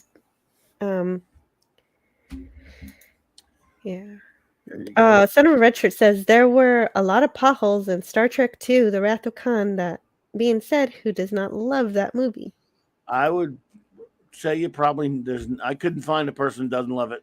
I mean, I'm sure they are out there, but I love it. And our information says probably some super secret classification imposed on the Khan situation. Yeah, I mean, for example, I don't know. We don't know if Kirk reported it to Starfleet or not. I assume he had to have it in his logs, and I don't know. We'll never know, right? I presume he had to report it, but they might. Obviously, they would classify it. But I don't know. The Federation, you think they're like, look, what if here's a contingency? And again, you shouldn't overthink things. Granted, what if the Federation, if Kirk reported it, right? Federation, wouldn't you think Starfleet Command would go, look, okay, we'll leave them on that planet and let them have it, but we're going to need to monitor these people because what if an alien race visits there? We need to put like Warner buoys, Warner things like alien race goes there unwittingly and Khan's people take over and get a ship and go somewhere. And, I don't trust them. So they could get a hold of an alien ship if someone lands there unexpectedly because they're pretty powerful. We should probably put some kind of watch on that planet because if they get off of that planet, they're trouble. Just saying. Mm-hmm. That's true. You do have to be very careful with them because you wanted to give them somewhere they could live, but not allow them exactly free reign. Like some well-meaning alien comes through there, doesn't know any better or what have you, or some science team from some other whatever it is. If the Federation doesn't know about it and they're studying that planet or what have you, a la, hey, the Reliant, look what could happen. Mm-hmm. We saw what could happen with the Reliant going there. So maybe you kind of put a quarantine or something, they put an off-limits thing on there and have starships routinely patrol and look and, maybe check on their progress, as Khan said. I think that was, again, who cares? I love the movie, but that's sloppy stuff. Yeah, and Kal-El says the Wrath of Khan was a reminder to always change your starship's prefix code. Yes. Well, but the thing is that it may be I don't know. They can't change it. That's against policy, right? Mm-hmm. I don't know. I don't know about that particular regulation. Well, it's So there. can't answer. It's there so you can stop an enemy. That only Starfleet personnel know about it. Right. So, if, for example, Okay. Tyrell had changed his code before he went down on the planet, then the Enterprise wouldn't have had it. Mm-hmm. All right, that makes sense. I don't think they're allowed to change it. Starfleet gives it out to all the ships for that reason. Oh, Son of Red Shirt says, I'm so effing jealous of you guys. They don't have it showing up here in Canada, although I did see it in theaters when I was a kid. Oh, okay. Wow. Oh, the motion picture? Yeah. They don't have the Fathom events in Canada. Oh, that sucks. Cardinal Sin says they should have left a buoy there, but the idea was to let Khan tame and rule a planet. Yep. No, I understand that, but you could have still left monitoring the equipment or have starships go check out every now and then without interfering with them. Yeah. I wonder if the Federation learned their lesson after that. I wonder. I would hope so. Bad lesson. Mm-hmm. Oh dear, oh dear. Oh, right. Someone was saying that they like the bridge, and I meant to do this. Like what? What bridge? The Orville Bridge. Oh God, yeah. And I meant to show this. Tom Constantino just posted this on Twitter a day ago, so watch this.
Cool.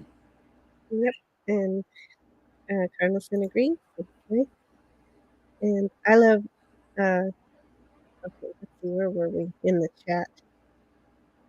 I don't know where I was in the chat. I'm just looking. Oh, Dave is here. Hello, Dave. I wanted to Dave. Anybody? Hey, Dave. Man, they got good bit of available seats, but man, not too many upper seats. I better snag my damn seat. Oh, you bought your tickets, right? You bought your tickets already, right? No, I usually sometimes these Fathom events 5 people usually go, but it's in a tiny ass theater. It looks like, dang. Yeah, you better buy your tickets. You don't know that if you're gonna have any time, do it now. Hell yeah. I got empty. My ass theater. Empty, but it didn't matter if it was empty. I was gonna make sure that I have my spot. So I did. I think I might want to. $12.50. That's ain't too bad compared. Yeah, right. I thought you already had it. No, I was just lazy, and usually for something like if it's a big movie coming up, because I know it's going to be huge, and it's at a certain time where I know there's going to be a lot of people, I'll go in advance. But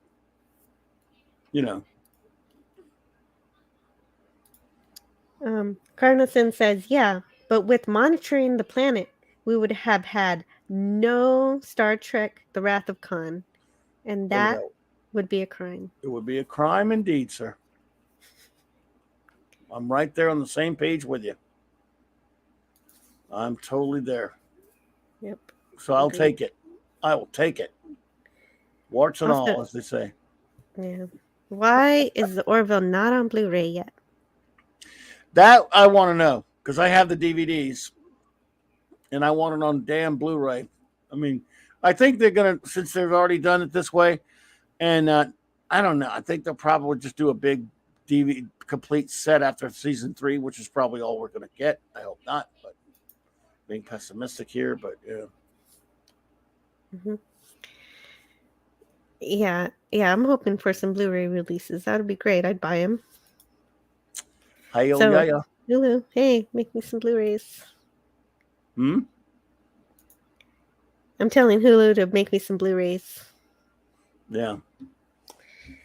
Yes, sir. Let's see. Son of a Red Shirt says, on Strange New Worlds, have they said for certain that Khan Girl is directly related to Khan Noonien Singh? Yes. Yes. If they have, yes, they have. I haven't picked up on that yet. Hoping it's a case of coincidence. No, I'm sorry. No, in the last episode, No, they said she specifically says that she was picked on as a child because all the kids would call her Augment because she has a great I don't know how many great grandfather who was right. He was a jerk. Who was one? He was a jerk. Yeah, he was a jerk who took over a quarter of the I world. didn't say that, but yeah. Wah. Oh, poor Widow Tane. And for some reason, people in the Federation are mad at someone who's just a child of someone who's long dead, which makes no sense. No, it's just manufactured bigotry in order to have something to rail against. Yeah, it's tiresome. Yeah, I hate it. Cardinal Sin says, I ordered the Orville box set. Oh, really? There's a box set coming out?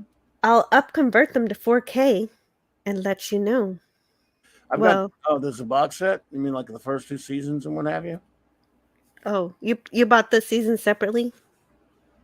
Yeah, they came out separately and I got them. Yeah, I got them separately. I guess Cardinal Sin got them together. 10 generations. Thank you, Anonymous. I didn't know the spread there, and that helps. I learned something new. Well, I got my ticket. How about that? Woohoo! Because I don't trust these. I mean, this is a tiny ass theater. I mean, I like the place, but what they put it in in a basement or I mean, what the hell? And I got other friends. I'm going to tell my other friends who are going, they better get their damn ticket. It calls for a party. Yeah, take a.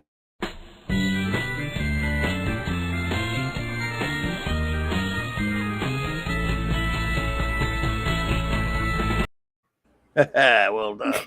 Now, I mean, it wasn't cheap. Well, I don't know where it depends. Other places it's cheap, but at least I got that one ticket. Yeah. Tell your friends to get their tickets. Yeah, I'm doing that. Yeah. And tell them where you're sitting so they know where to sit. Yeah. Oh, that's true. Huh? You are the best. I forgot. I almost forgot to do that. Let's see. You're welcome. Communications officer here. Yeah. There you go. Seat E2. There you go. Down at the bottom. Carlson says, yeah. First 2 seasons in one set on DVD. And Darius says hi to Dave. And Kal-El says, isn't that illegal in the Federation? To Dave. Wait, what? What's illegal in the Federation? What's he talking about? Dave says, I need some Romulan ale. Well, Bones, you know that's illegal? I got a border ship that brings me in a case every now and then across the neutral zone. Now, don't be afraid. Just got back from the dentist. You need some Romulan ale. That's great. And we got some great quotes from Clobby. I love the quote. I can't. It's a bad disease. Oh my goodness. No, it's not. It's a wonderful. It's a wonderful brilliant talent that I wish I had. Oh, it's awful to it there. By the way, are you going? You going? You got people going with you? You just going to go by yourself or what? I'm gonna go with my husband, but Cool. That's Is he a fan as well? Yeah, he's a fan too. Maybe not as crazy as I am, but he's pretty good. He'll sit there and talk to me about episodes and stuff, and we'll That's argue. good So. enough. That's Yeah, better that's than good if he's enough. like, whatever, I don't want to talk about it. No. He'll talk about it. He'll Because talk we know about it. Raquel tortures her husband with it, even though he likes it. He's the same meal. She's like, He's a proper nerd. I'm married. Well, there you go. Good. And I got some a couple of friends of mine that are supposed to be going with him. My son might go if he's in town. He said he would go because he didn't really like that one as much. He loves Wrath. He's obsessed with Wrath to Come, my son. So he says in September I'm going, but he said then I thought he wasn't going to go to this one. Then the other day he said, well, if I'm in town, I'll go with you. All right, I'm not getting you a ticket till you tell me you're going. Because the ticket, I don't know how much tickets were for you are, by the way. I think $13 or something. Mine with tax came out to be $15. It's $12.50, but they jack you with tax and all that. Well, yeah. I was meaning each. So I think I don't know. Let me check. Let's see. Not a biggie because again, see, we're spoiled down here when it comes to movie tickets. I'm down in the bottom of the barrel of the nation in Louisiana. You can't get any more south. Where I always hear that movie tickets are crazy up north. You northern people up there. I don't know if you're up north, but I mean, I keep hearing like $25 for one ticket to movies and different things. $20 for a ticket to one ticket to a movie and stuff. We're not there yet. Yeah, at least. yeah, no, we're not there. Yeah, it was $13.53 for each ticket, but with tax, together it's $30. That's okay. Well, yeah, I mean that makes sense. That's what it would be a little bit more. It'd be a little over 30 for two of us. So. Yeah. Well, I hope you get to that oral surgeon soon. And Cardinal Sin says, you realize that by paying for movie tickets to Star Trek, the motion picture, you're giving money for Alex Kurtzman, right? No, you're not. That's not true. You give money to Fathom Events, not Alex Kurtzman. This is Paramount. This is not CBS. I mean, CBS does own part of it. So if you can't go watch a Fathom event or something like with Star Trek, look, do what you got to do, Jill. And Gil, but this is a chance to see the motion picture director's cut on the big screen. And I don't think Alex Kurtzman's getting anything out of it. I sure hope not. In fact, Alex Kurtzman gets paid a certain salary. You are giving money to Paramount and CBS a little bit. Kurtzman directly is not getting anything from this. Yeah, he's already got his money. They already gave it to him. That's right. You're right. It's going to people who do own New Trek. Yes, it is. Cal says $20. You mean it went down in price? Wow, Kal-El, you must be way up there somewhere with it's expensive. Okay, sorry, Kal-El. That must be horrible to have such high movie costs. And Cardinal Sin says it's going to the same people that own and ruin New Trek. Or that ruin Trek. And run New Trek. Oh, Triek. Triek. Triek. Yeah, Triek. That's what it is. But yeah, that's fine. I mean, I want to go see the movie, so whatever. I know. I want to go see it too. I mean, I go watch. I'm not going to watch it 50 times. No, you can't correct it, Cardinal. It's New Triek now. No, forever. I like New Triek better anyway because it doesn't deserve Triek anyway. That's a good idea. Yeah, it doesn't deserve to be called Trek, so Triek is better. And no, now it's not a typo. It is in concrete. It is New Triek, just because of you, buddy. But he says putting TMP on 4K in director's cut was not cheap. No, it was not cheap. Gil, you are absolutely right. It was not cheap from what I hear. But I'm looking forward to seeing it anyway.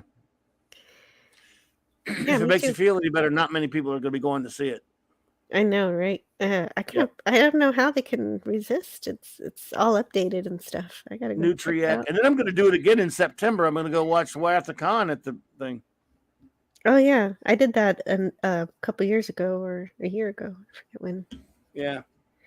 I thought we were going with Star Trek. Yes, that works And too. here's the thing about that.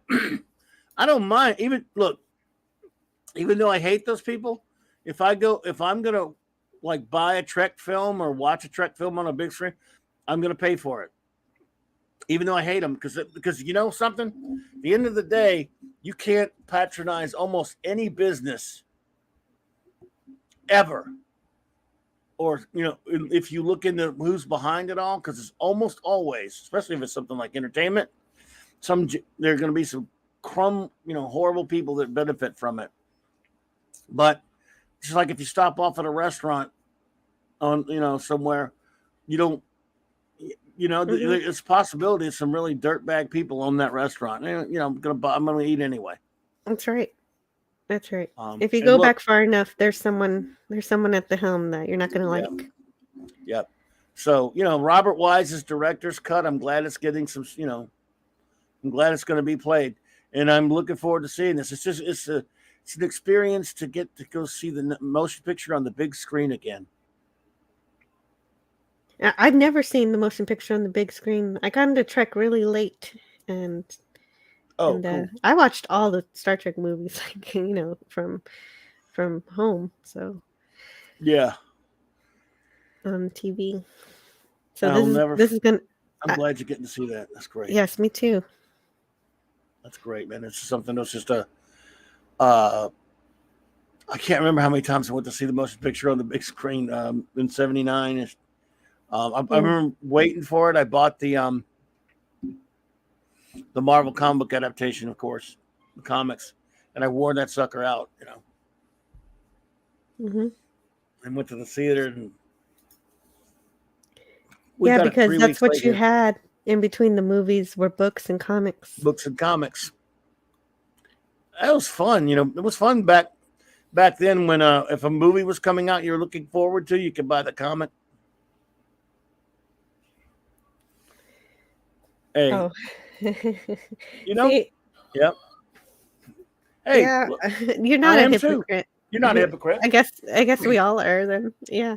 Hey, look, Cardinal, yeah, I'd buy a Marvel or DC comic if I thought it was any good, even though I hate the companies. They just don't have anything good.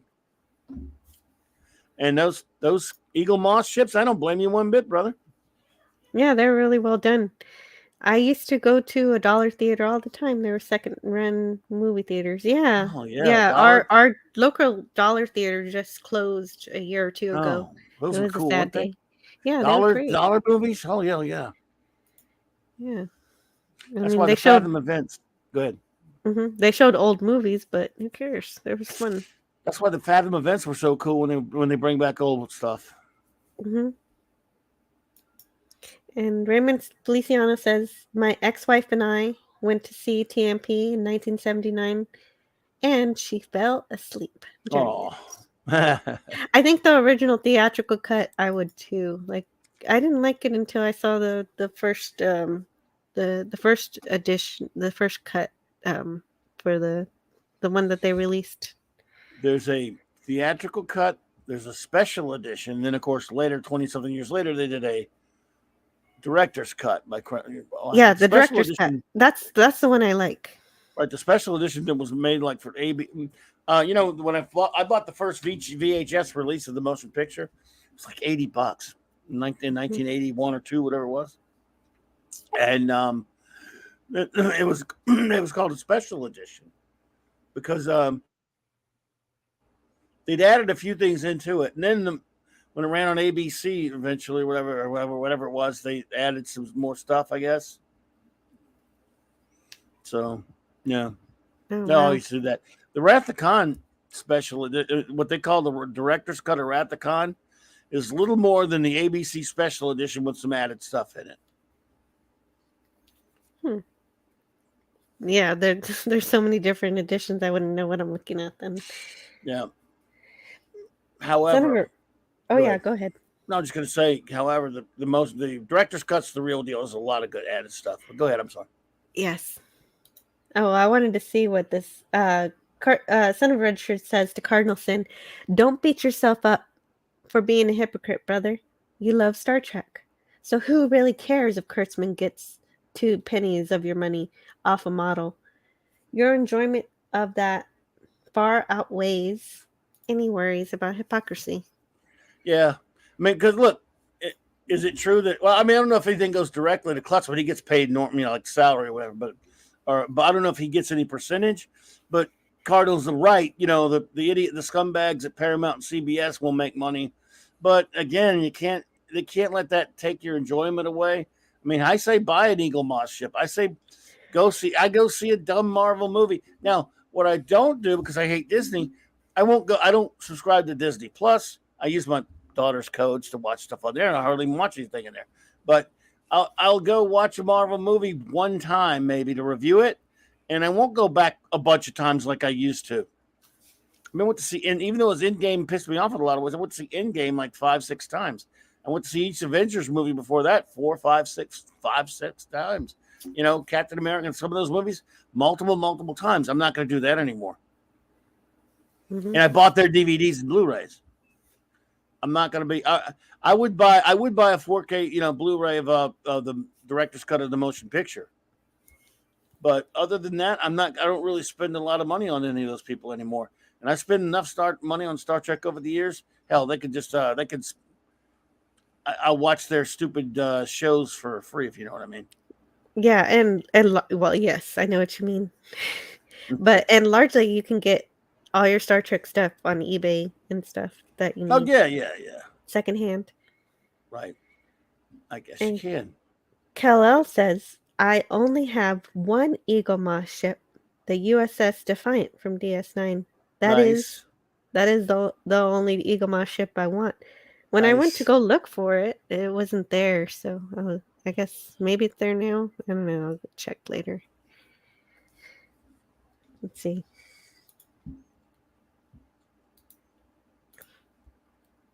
Do you have any Eagle Moss? No. I have some Eagle Moss superhero figures, but I do love those ships. I just don't have it. I can't really afford to buy any kind of stuff like that anymore. So, and so I don't really collect much. Yeah, they're great though. I think they're beautiful. I have a Orville and a shuttlecraft. Oh, so it's kind of funny. That's kind of funny. I have Orville before Star Trek. I would love to get an Orville. It's great. That is great. I'd like a big. Gary had a big ship of the Orville. A big model of the Orville. It's so cool. Oh yeah, didn't somebody they 3D printed it for him? I think so. We got it a while back.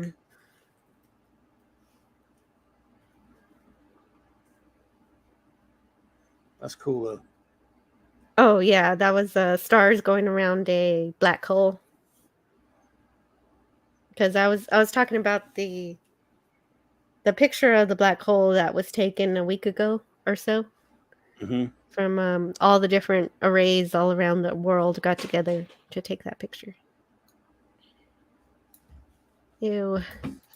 Wow. My goodness. Firefly.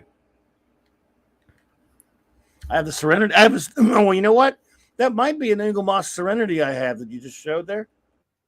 Oh. From Firefly? Firefly? Here, yeah, I just saw Serenity. I just don't like going to that homepage. No, you don't have to. I'm saying. But I think I just saw the Firefly. Yeah, that one. Oh, I do have that. Is that Eagle Moss? Okay. There you go. I have that. I had that for a while. I'm pretty sure that it must be the one I have. It might be. Maybe not. Mine's smaller. Maybe smaller than that. I don't know. But I have a Serenity. It's not gigantic. But I like how you can. Oh no, you can go all the way around the ship.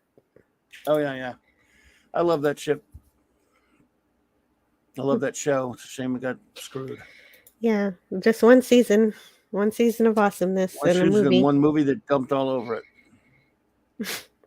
I thought it was all right. I love the movie. Was good. I also hate what they did to Wash. Oh right, yeah, there was no reason for that. That all they just did that to make me cry. That's not fair.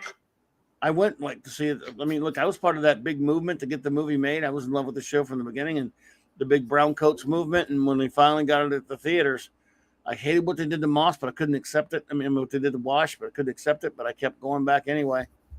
Wow, is that the Cloak Defiant?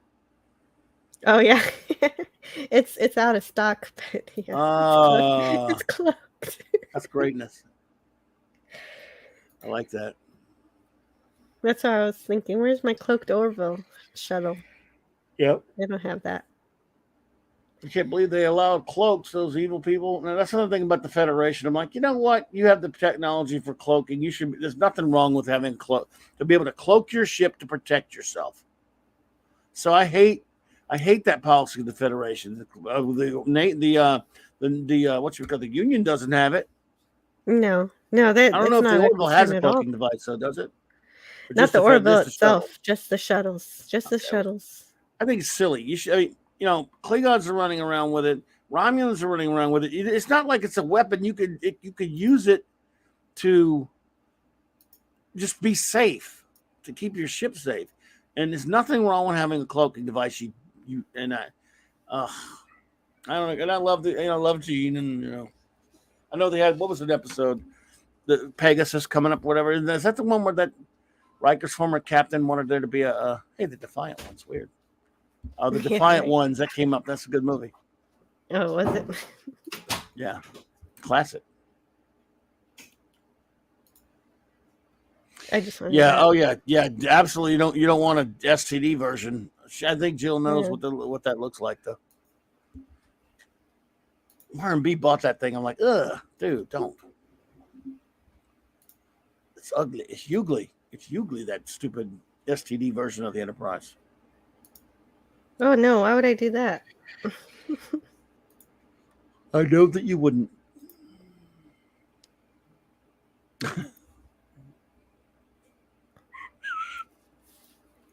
Can't get that music out of my head.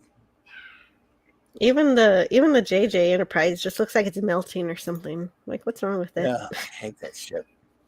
Oh, it's awful. Now they showed us engineering in the latest episode of Strangled Nude Worms. And even though it's pretty stupid looking, it's not as stupid as the brewery from Jar Jar Abrams' movie. I mean, they filmed it in the freaking brewery.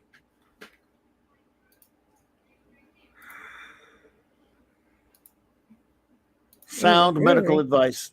Yeah, in the first 09 trash movie, that engineering was filmed in a brewery.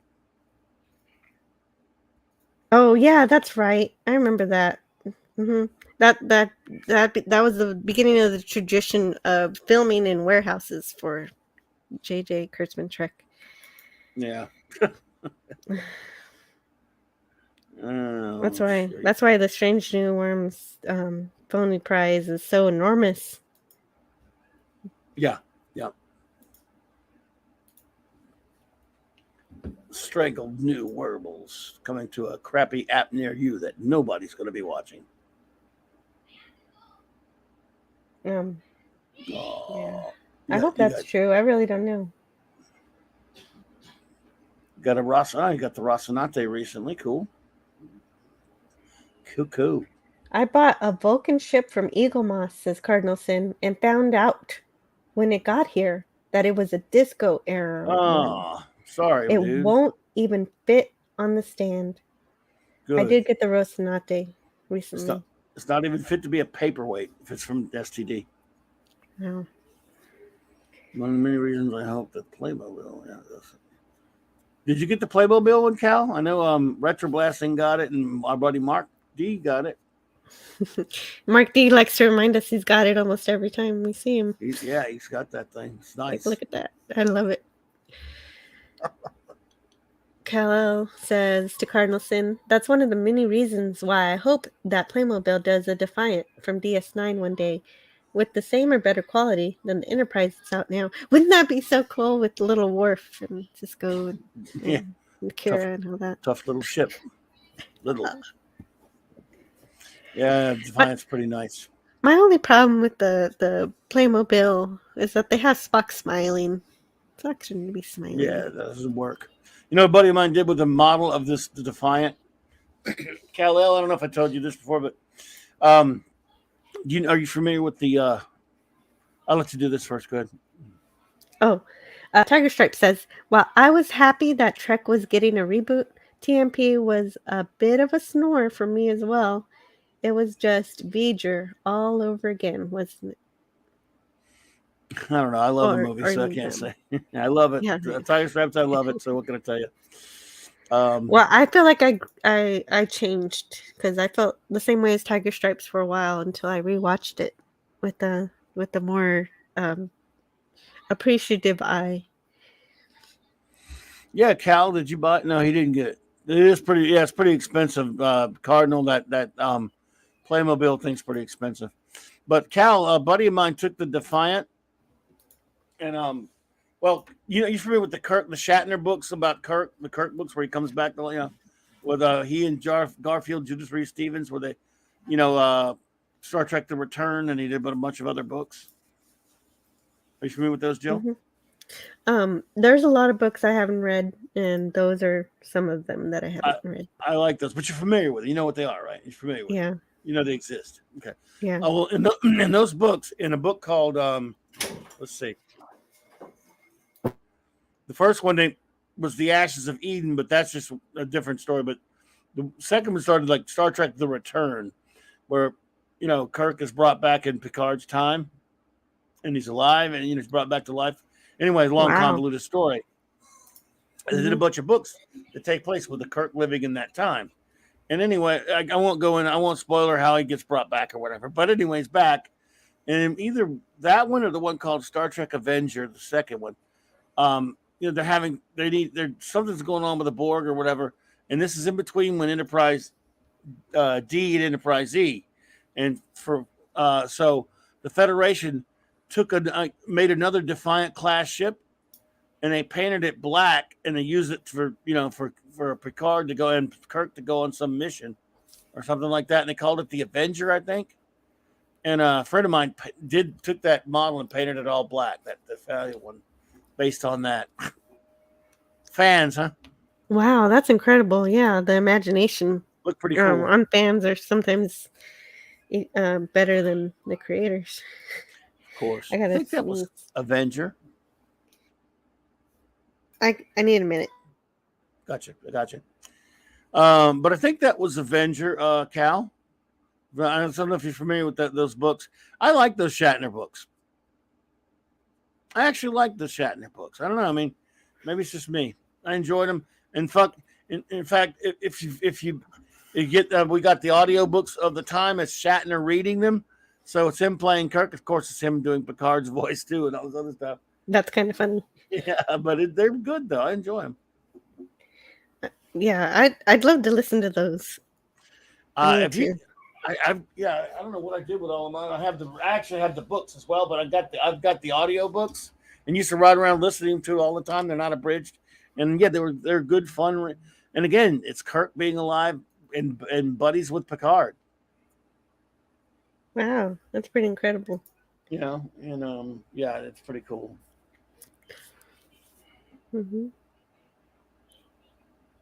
Yeah, I'll let you know if I ever read those and can really talk about them. Yeah. Oh, good. My buddy got the seat next to mine, so there we go. Oh, there you go. Yeah. One of my buddies, anyway. So yeah, it does look like a small ass theater. Yeah. Yes, it'll be if cozy. you remember, I do realize they were ghostwritten, Cardinal Sim, because if you heard what I was saying, I said Shatner books by Garfield and Judith Reed Stevens. I think that was the point.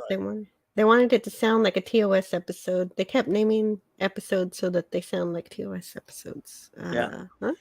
But I always preface my remarks on those. Maybe you didn't hear me, Cardinal, where the Shatner books, because they are Shatner books in the sense that he sponsored them and helped plot them. But I always say written by Garfield and Judith Reed Stevens. So there you go. Iron Feliciano says they stole my idea, Clobbering Times. I painted a Defiant model black, and I still have it. Oh, cool. Damn those thieves. Oh.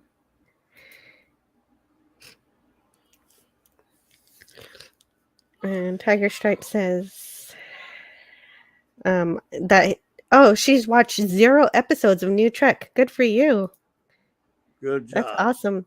Way to be. I'm really proud of anybody who doesn't watch it, even though I do.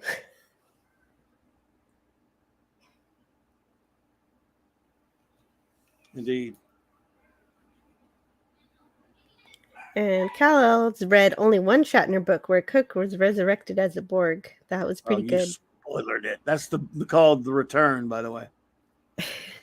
That's cool, Cardinal. I never hear me either. But yeah. Oh, resurrected like after he dies from after he dies in Generations. Yes. Oh no. That's what we have to watch. So we're gonna finish season 7 of Next Generation, and then we have to watch Generations. Yeah, I think Cardinal. I think he wrote the Tech War books with Ron. Well, wrote. I say he wrote with Ron Goulart or somebody like that. Yeah, I didn't care about those either. I think it was Ron Goulart. I may be getting that wrong though. I didn't care about the Tech War stuff either. I'm here. I'm with you.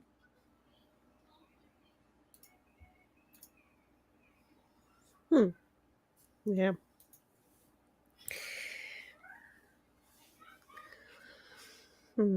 Well, it looks like I didn't get any time to play my game. Oh, yeah, my game. Go play it. I forgot. What game? Yeah. What's this game you were talking about? Oh, yeah. Okay, there was this game that I was going to play. I have to set it up first, I think, because if I share my whole screen, I'll mess up your audio, and I don't want to do that. At least that's you can. I don't mind. Go for it. I don't want to mess up your audio. To. Oh, okay. No, but I think I can do it. I think I can do it without messing up your audio. I just need someone to talk for a few minutes. I'll hang with a vamp while you're doing that. Yes, please. All right. Let's see. I'm taking over for a second for Jill. So who should I pick on right now? Who should I insult and mess with and be mean to? Just kidding. We'd love seeing you all. We're really happy that you all hanging out with us today. Seriously, it's good to see you. Good to see you, Cardinal and Cal and Tiger Stripes and Son of Red Shirt and all you other. Who's there? Darius and Raymond. Good to see you there, Raymond, buddy. Hey, Raymond, by the way, I forgot to tell you, congrats on getting Bill Woodle. I got to lurk. I wasn't able to stay home or chat or anything because I was doing stuff, but I got to listen to you guys as much as I could the other day. You had Bill Whittle. I'm impressed. I love Bill Whittle. I'm a big fan of his. I thought that was really cool that you had him on the show, man. So congrats on that, brother.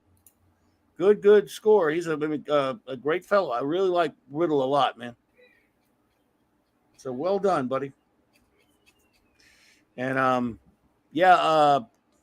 was it Bird of Prey 5? Bird of Prey 5 is not here. Now I can't pick on him. Oh, man. If he was here, though, boy, would I be picking on him. But he says, I'm not here, so don't pick on me. But, man, if I ever see that Bird of Prey 5 in public, man. Nah, good to see you, Bird of Prey. I'm glad you're here, sir. It's good to see you there. And, Jill is getting a game or something. I don't know what it is, but it's a Trek game, I think. I'd love a Trek game. We were talking about, last night, Raquel was talking about what kind of superhero games you would love, which I would love superhero games if they had good ones. But it would be good to have a nice Trek game to play. I know people like the online one and all that kind of stuff. I'm old. I just want something where I can. I guess maybe a Trek game wouldn't work for me. Although I used to like that old one in the arcade with the Rathacon one, where you just get to shoot stuff. I need a very uncomplex game, to be perfectly honest. My heart's wish today is someone would put Shatner into a TV show again. They might. Is he doing anything now? I don't know. I don't know if Shatner's doing anything, Tiger Stripes, but let's hope so. Let's hope so.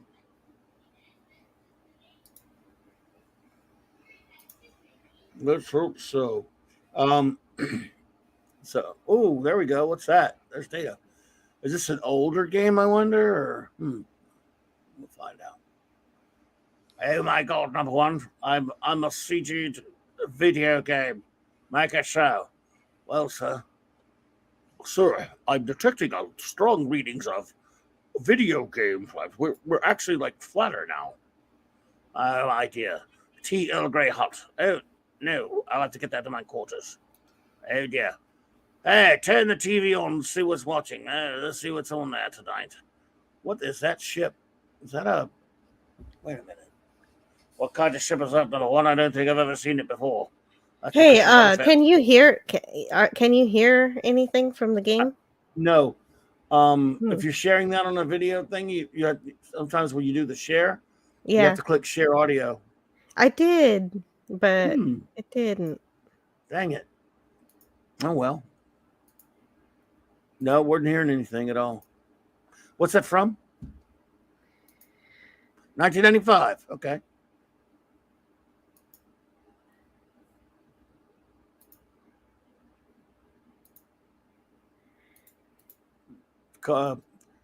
Cal says 1995.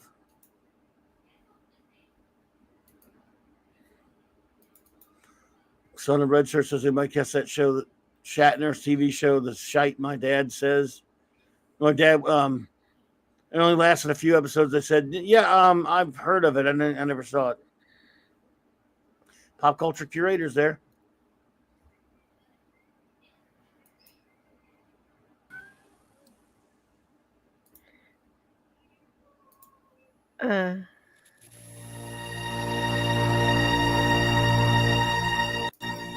This is the only way I can do it. So I could stop the sound like that. And can you hear it? I heard it. Yeah, I heard that. Okay, this is the only way I could do it. I can't share just the screen. So it's all tiny compared to what.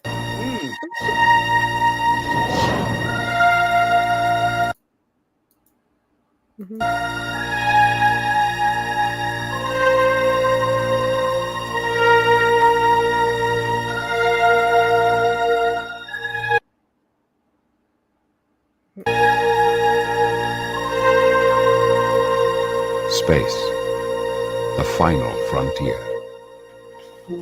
These are the voyages of the Starship Enterprise. Its continuing mission to explore strange new worlds, to seek out new life and new civilizations, to boldly go where no one has gone before.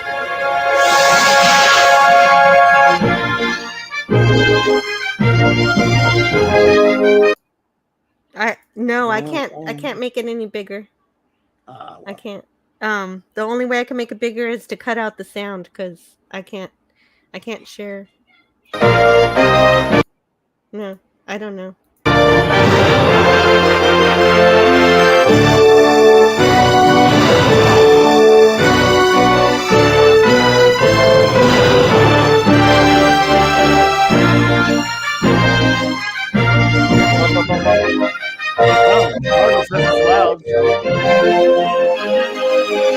Yeah, it is loud. What'd you say? Sounds like I'm gonna say Cardinal said it's loud. I'm saying it's really... like a reorchestration of the theme. Yeah.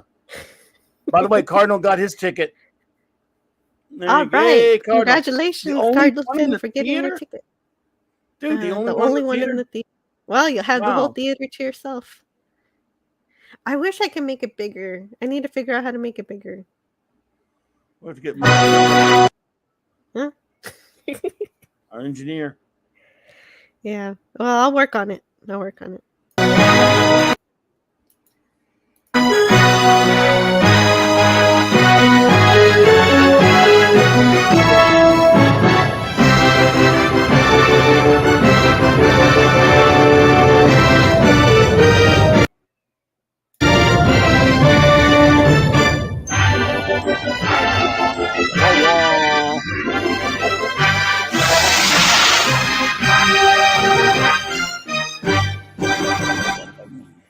And I just got my channel stricken. Did you? Captain's log supplemental. A Garidian warbird. I'm kidding. Well, I mean, but probably not. CPS are jerks. They are jerkwads. Oh, yeah. Wow. Yeah, I'll work on the sound way too. Too loud. I'm sorry, it's too loud. Let me see if I can fix that. Has violated the neutral zone in pursuit of a scout ship. The fugitives may be seeking political asylum, but as yet we have been unable to confirm their intentions. I don't know. I don't even know how to play this game. Wild, weird stuff. I guess you could do that. That's not YouTube, is it? No, I have to fix the sound within the game. So sound level. Okay, so I can Yeah, in the turn game, down everything. And then turn up my system sound to normal. Cal says it must be a compatibility issue between DOSBox and the screen sharing software. Makes sense to me.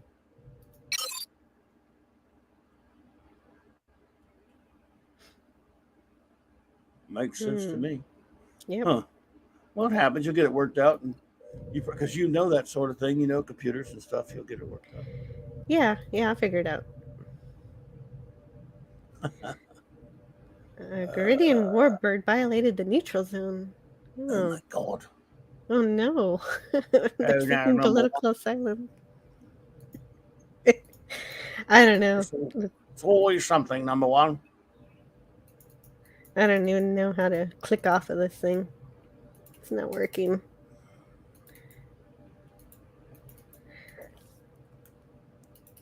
There we go. Okay, let's look at the view screen. Oh, hey, look at that. Okay, so what am I supposed to do? Does anyone know how to play this game? Not me. That's for sure. I'm no good at any kind of games. So is this like what kind of game is it? It's like shoot. Oh, I have no idea. Or, goodbye in the chat too. RM Feliciano. All right, Raymond. Are the sound levels better, Cardinalson? I turned them down a bit. Now Cal might if anything, know about we can it. just listen to it. The sounds. Yeah. What's that? Cal might know something about it. He said he did seem to know about the game, so I don't know. Oh well, you'll figure it out. Don't worry about it. Go play it some, mess around with it when you go. You'll get it handled. Yeah, I'm not worried. Oh, hello in the chat to Pop Culture Curator. Hey, Pop Culture Curator. Yeah. Once again, but I can send you a link to a fact. Okay, well there you go. Look, that's what Kal-El said there. Maybe. Oh, talk to Data. Mr. Data, do you have any suggestions? As long as the warbird maintains a tractor beam on the scout ship, we cannot beam its crew aboard.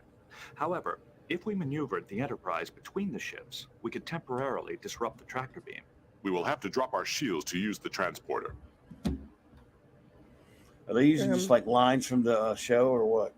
I don't know. Do you think it's special dialogue just for the game? They probably back then were, probably used to get them in. I don't know. I know that they've done that kind of things before where they would get the actors in.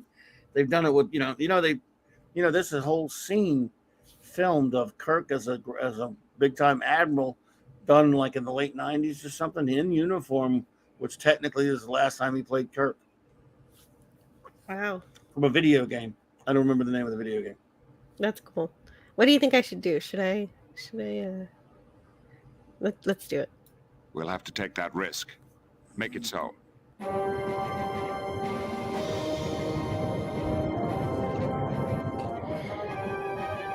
Cardinal says probably they brought the actors in to do the voice acting. They did with the TOS games. Yep. Yes, sir. The crew of the scout ship has been beamed aboard. Captain, the warbird is hailing us. Oh. Warbird is hailing us. On screen. Captain. Federation starship. This is an internal Geridian matter. You've been warned not to interfere. Oh, and Tiger Stripe says, I'm glad to Raymond Feliciano, I'm glad you were the first to say it. It's nap time for me too, because I'm old. Oh, okay. Have a wonderful nap. Thank you for the live stream. It's been a ton of fun. They're old. I'm hungry. We're all old. I'm old, and even I don't need a nap. You big sissies. Just kidding. I always want a nap, and I'm not even that old. See, I never have to want a nap. It just happens to me whether I want to or not. If I sit down somewhere long enough, or if I sit in front of the TV, like I'm doing this, not so much. But if I sit in front of the TV or something, I'm dead meat. Especially as I hadn't eaten today, so I'm like, right. Yeah. Oh, right. I have coffee over here. I haven't been drinking. You got coffee. I drink coffee. I drink coffee during the tea time. I'm gonna go eat me some jambalaya in a minute. My mom made some fantastic jambalaya last night, so time for the. I love it. Don't get me wrong when we get the initial pile of it, but something about the leftovers of it. And I'm not a leftovers guy, but leftover jambalaya. Jambalaya, that sounds great. Oh God, yeah, that's my favorite thing. Some. That's probably my favorite thing that my mom makes, and she makes some fantastic stuff. And of all my homemade. Oh, yeah. It's better. We have these places called the Jambalaya shop around here, but they're not as good as mom's. No, never. Homemade's always better. Yep. Yes, as the song says. You can resolve this matter without recourse to further violence. They are locking their disruptors on us. Oh, shit. I will use violence if you do not cooperate, Captain. Transfer the criminals from the scout ship to my custody at once. Whatever crimes they committed, you have no right. If you return to their... They are now guests aboard my ship. If you return to Meridian space immediately, I think they're going to fire on me. Violation of the neutral zone. I will seek to bring these criminals back dead or alive, and I will carry out my orders, even if it means destroying your ship. Oh, shit. Okay. Ship is on sensor. Right. Enemy, the shields are holding. We are being hailed. We have been hit. Okay. What do I do? Blast them away. We are being Weapons hailed. locked. Torpedoes. The enemy has engaged its how do I do this? sequence. Yep, Kal-El said they did new voices for it. Meridian Warbird. Fire. I don't even know how I did that. Did I just escape? I don't know what I was doing. You and I are not finished, Picard. I promised you that. What did I do? I need to look up the manual for this and get good at this battle. Yeah, you're gonna have to get some practice there. I have no idea. I have no idea what I'm doing here. I know I wouldn't be able to play it. I wouldn't have no clue. I've never played this.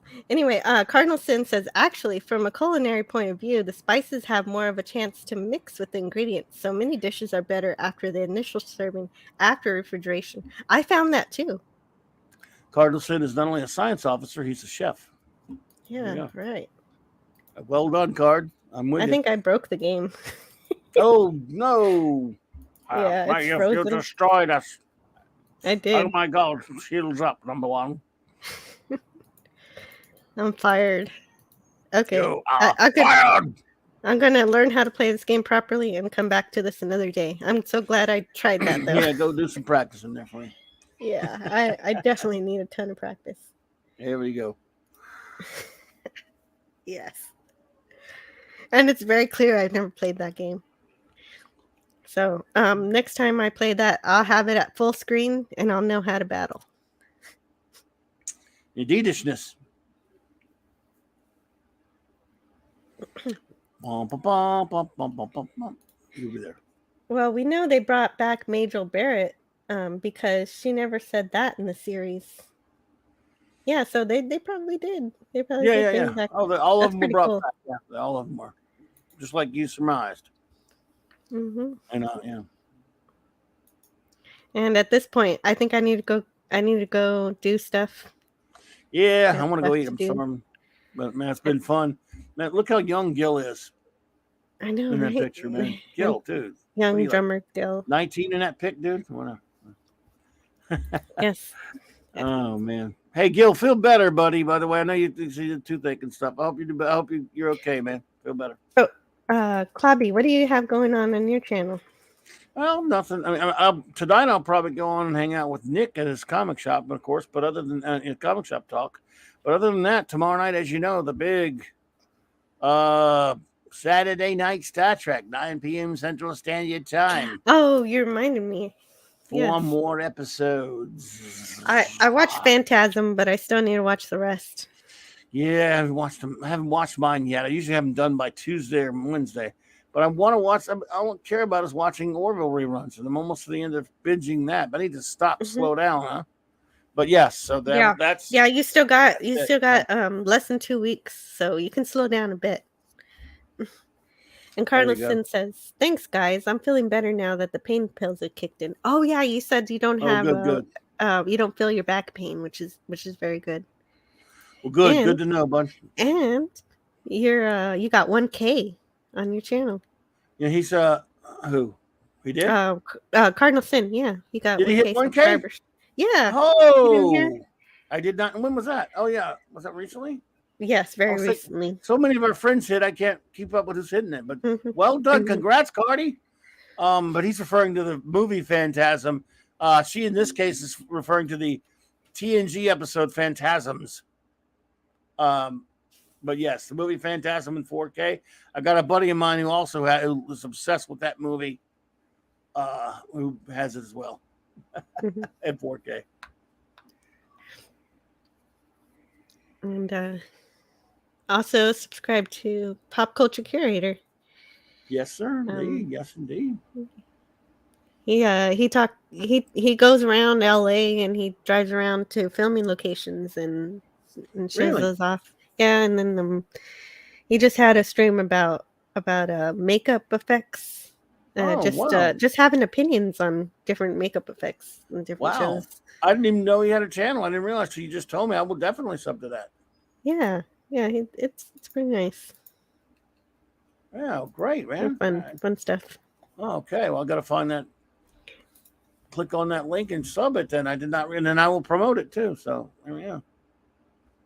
And of course, King Raymond Feliciano has his King Dolphin TV channel. Yep, the King Dolph. And he's gonna have Just Cuz tomorrow. A 50 episode celebration. He's had 50 episodes, so he's gonna party.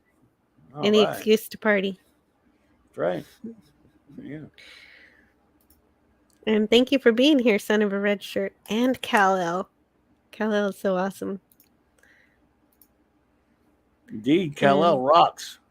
And Tiger Stripes. Yeah. I hope you're having a nice nap. Steve Mitchum was here. Yeah. Oh yeah, Steve Mitchum was here. Yeah. And then I had who else? Darius. Cardinal Sin, obviously. I already said. And Darius. Yes, I had Darius for a while. Yeah. And very active chat. I'm very happy. Thank you guys for hanging out with me and in my little nothing of a channel here. Nope. They all start somewhere. You're doing great. You're doing a wonderful channel. You're doing a wonderful job. And Anonymous, you brought up some really awesome points, and you're really intelligent. Anonymous, good to see you. Anonymous is a superhero to me. Dave. Wow, Cardinal's gonna do a stream with the great Chris Gore. He's a cool dude. Chris Gore. Oh yeah, right. I had just learned about him. He has like a ton of subscribers, and I didn't even know who he was, but now I do. Yeah. He's on with Gary the other day, and I started DMing him on Twitter, and he DMs right back. He's really cool. But my stream is still privated from last night. They screwed me over too, Darius. Yeah, Darius was on the hunt for all the streams that got privated last night. Well, I don't know. I'd like to know how many there were, because mine is still that way. They've still not released it. It was ridiculous. And also, thank you to J-Man for being here. J-Man. J-Man writes books. I learned that. I learned that the other day. He does. He's got a great channel. He's a great guy. Does cool stuff on his channel. So, yeah. Right. He has a channel. I don't know if I have his channel available right now, but I'll work on getting that for next time. I'll grab it if you want. Oh yes, please do if you have it. I don't know if I have it. I'll just let you give it to me because I don't want to look for it. Oh no, wait, I do have it. Oh, I'm not wrenched, so I couldn't. I put it in there, but it didn't work. So you're not wrenched? What? You know what? There's a lot of people that need to be wrenched. Why don't I just do that before I put it in? I put it in there thinking I forgot that I wasn't. But just go ahead and I'll I'll send it to you in the private chat if you want, if that helps. I can't wrench you if you don't say something. Can you say something in the chat? I did. Oh, Didn't you I? did. Oh, maybe not. I think I did. I'll just say hey. Yeah, say hey. Hey. Okay, let's see. What am I mentioning here? Hey. Hey, Mr. Tambourine Man. Let's add moderator. Oh, yeah. Didn't need to do that. I could have just given it to you through the other thingy. Yeah, that just makes things easier. Oh, and Kal-El says, by the way, I found the game's manual online. Is there a way I can send you a link to it? Actually, the game that I downloaded comes with the manual, but There's J-Man. I'm on Twitter. I'm on Twitter at Antiderivative1. There you go. That's my method of I put the communication. J-Man link in there. Oh, sweet. Yep. Coolness. Well, there you go. Thank you for having me tonight. It was a lot of fun. Always great hanging out with you. Yeah, great hanging out with you too. Yeah. Coolness. And I learned a whole lot about some Star Trek literature that I'm going to go run out and go buy and try to read or listen to. You might like the Curb books. I think they're kind of fun. I mean, they're cool. I think I will. Well, the way you described them, they sound like a lot of fun. I remember one of them starting out where Kirk is dragged Picard on the vacation they went to Deep Space Nine and got these space jumping suits where you jump from orbit, you sky jump from orbit, and they're all messed up suits. They got them from Garrick, and or something. They mentioned Garrick, my goodness, and he's Garrick. like Picard's like scared to death. He said, "Jim, you're crazy, jumping out." Because the scene in Generations that was cut out was him skydiving from orbit or orbit diving. Of Kirk doing that. There was a scene film where he's landing and Scotty and Chekhov are meeting him. Really?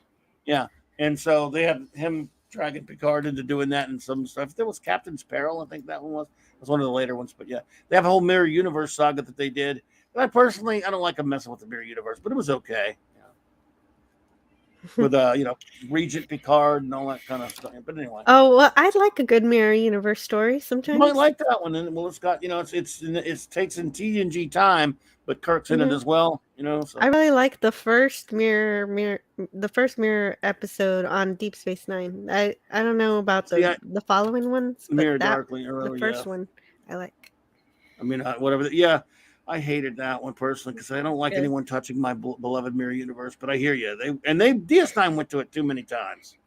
Yeah. Well, okay. After that first time, they kind of degraded, but just that first one, I think was good. I thought it tried to respect TOS. I don't think it did because for me, because they made Spock. Everything was Spock's fault. He ruined the universe. I hated that, but that's just me. I'm protective of my mirror. But anyway, I hear you. But it wasn't saying that there was anything wrong with Spock. Spock was doing a good thing. It just had an unintended consequence. Yeah. I hears you. But anyway, a lot of people like those episodes. But we'll save it for Saturday Night Star Trek. But if you might, I'm sure Raquel agrees with you because I don't know. She might not. No, she probably does. We'll review that episode. It's probably not for a while yet.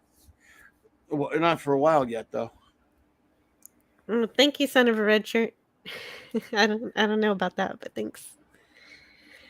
Kal-El says, understood. Can't wait to see the game played on future stream. Yes, I'm going to get good at it. I'm going to go play. Go have some fun with it. There you go. Yep. And let's see, what should I end on? What do I have here? I already played the round about the bridge. And well, I guess I don't have anything new. I'm just gonna play. I'm just gonna go up the stairs and then look at the bridge and we'll see you next. Oh, I forgot to say what I have. I have Orville stream on Tuesday, and we're gonna be watching the next 2 episodes. And every single time I have this Friday show, I don't know what the next 2 episodes are, and so I'm gonna pull up Hulu and figure it out. And Hulu is deciding to load incredibly slowly. because I'm searching for very specific information, it doesn't want to load at all, even though I have incredibly fast internet. I don't know what's happening. Okay. I'm looking elsewhere now of Orville episodes because it's not working.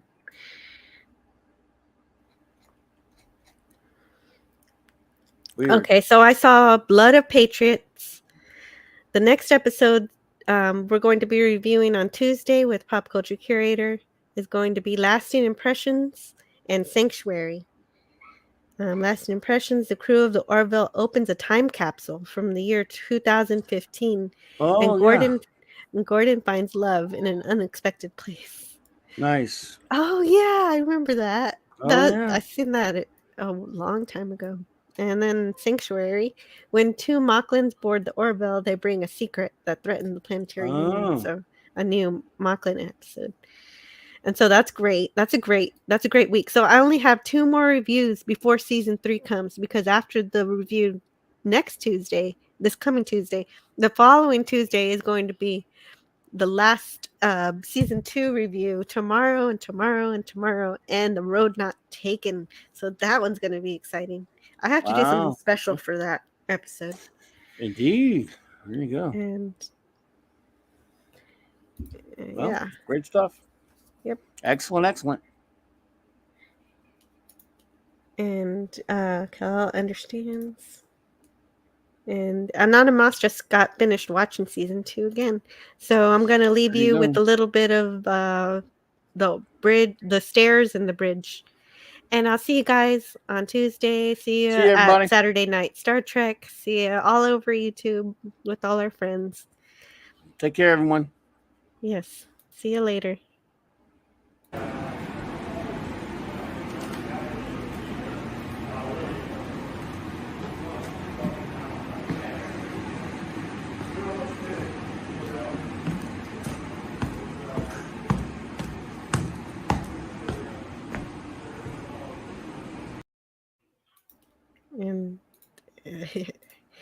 And then this one.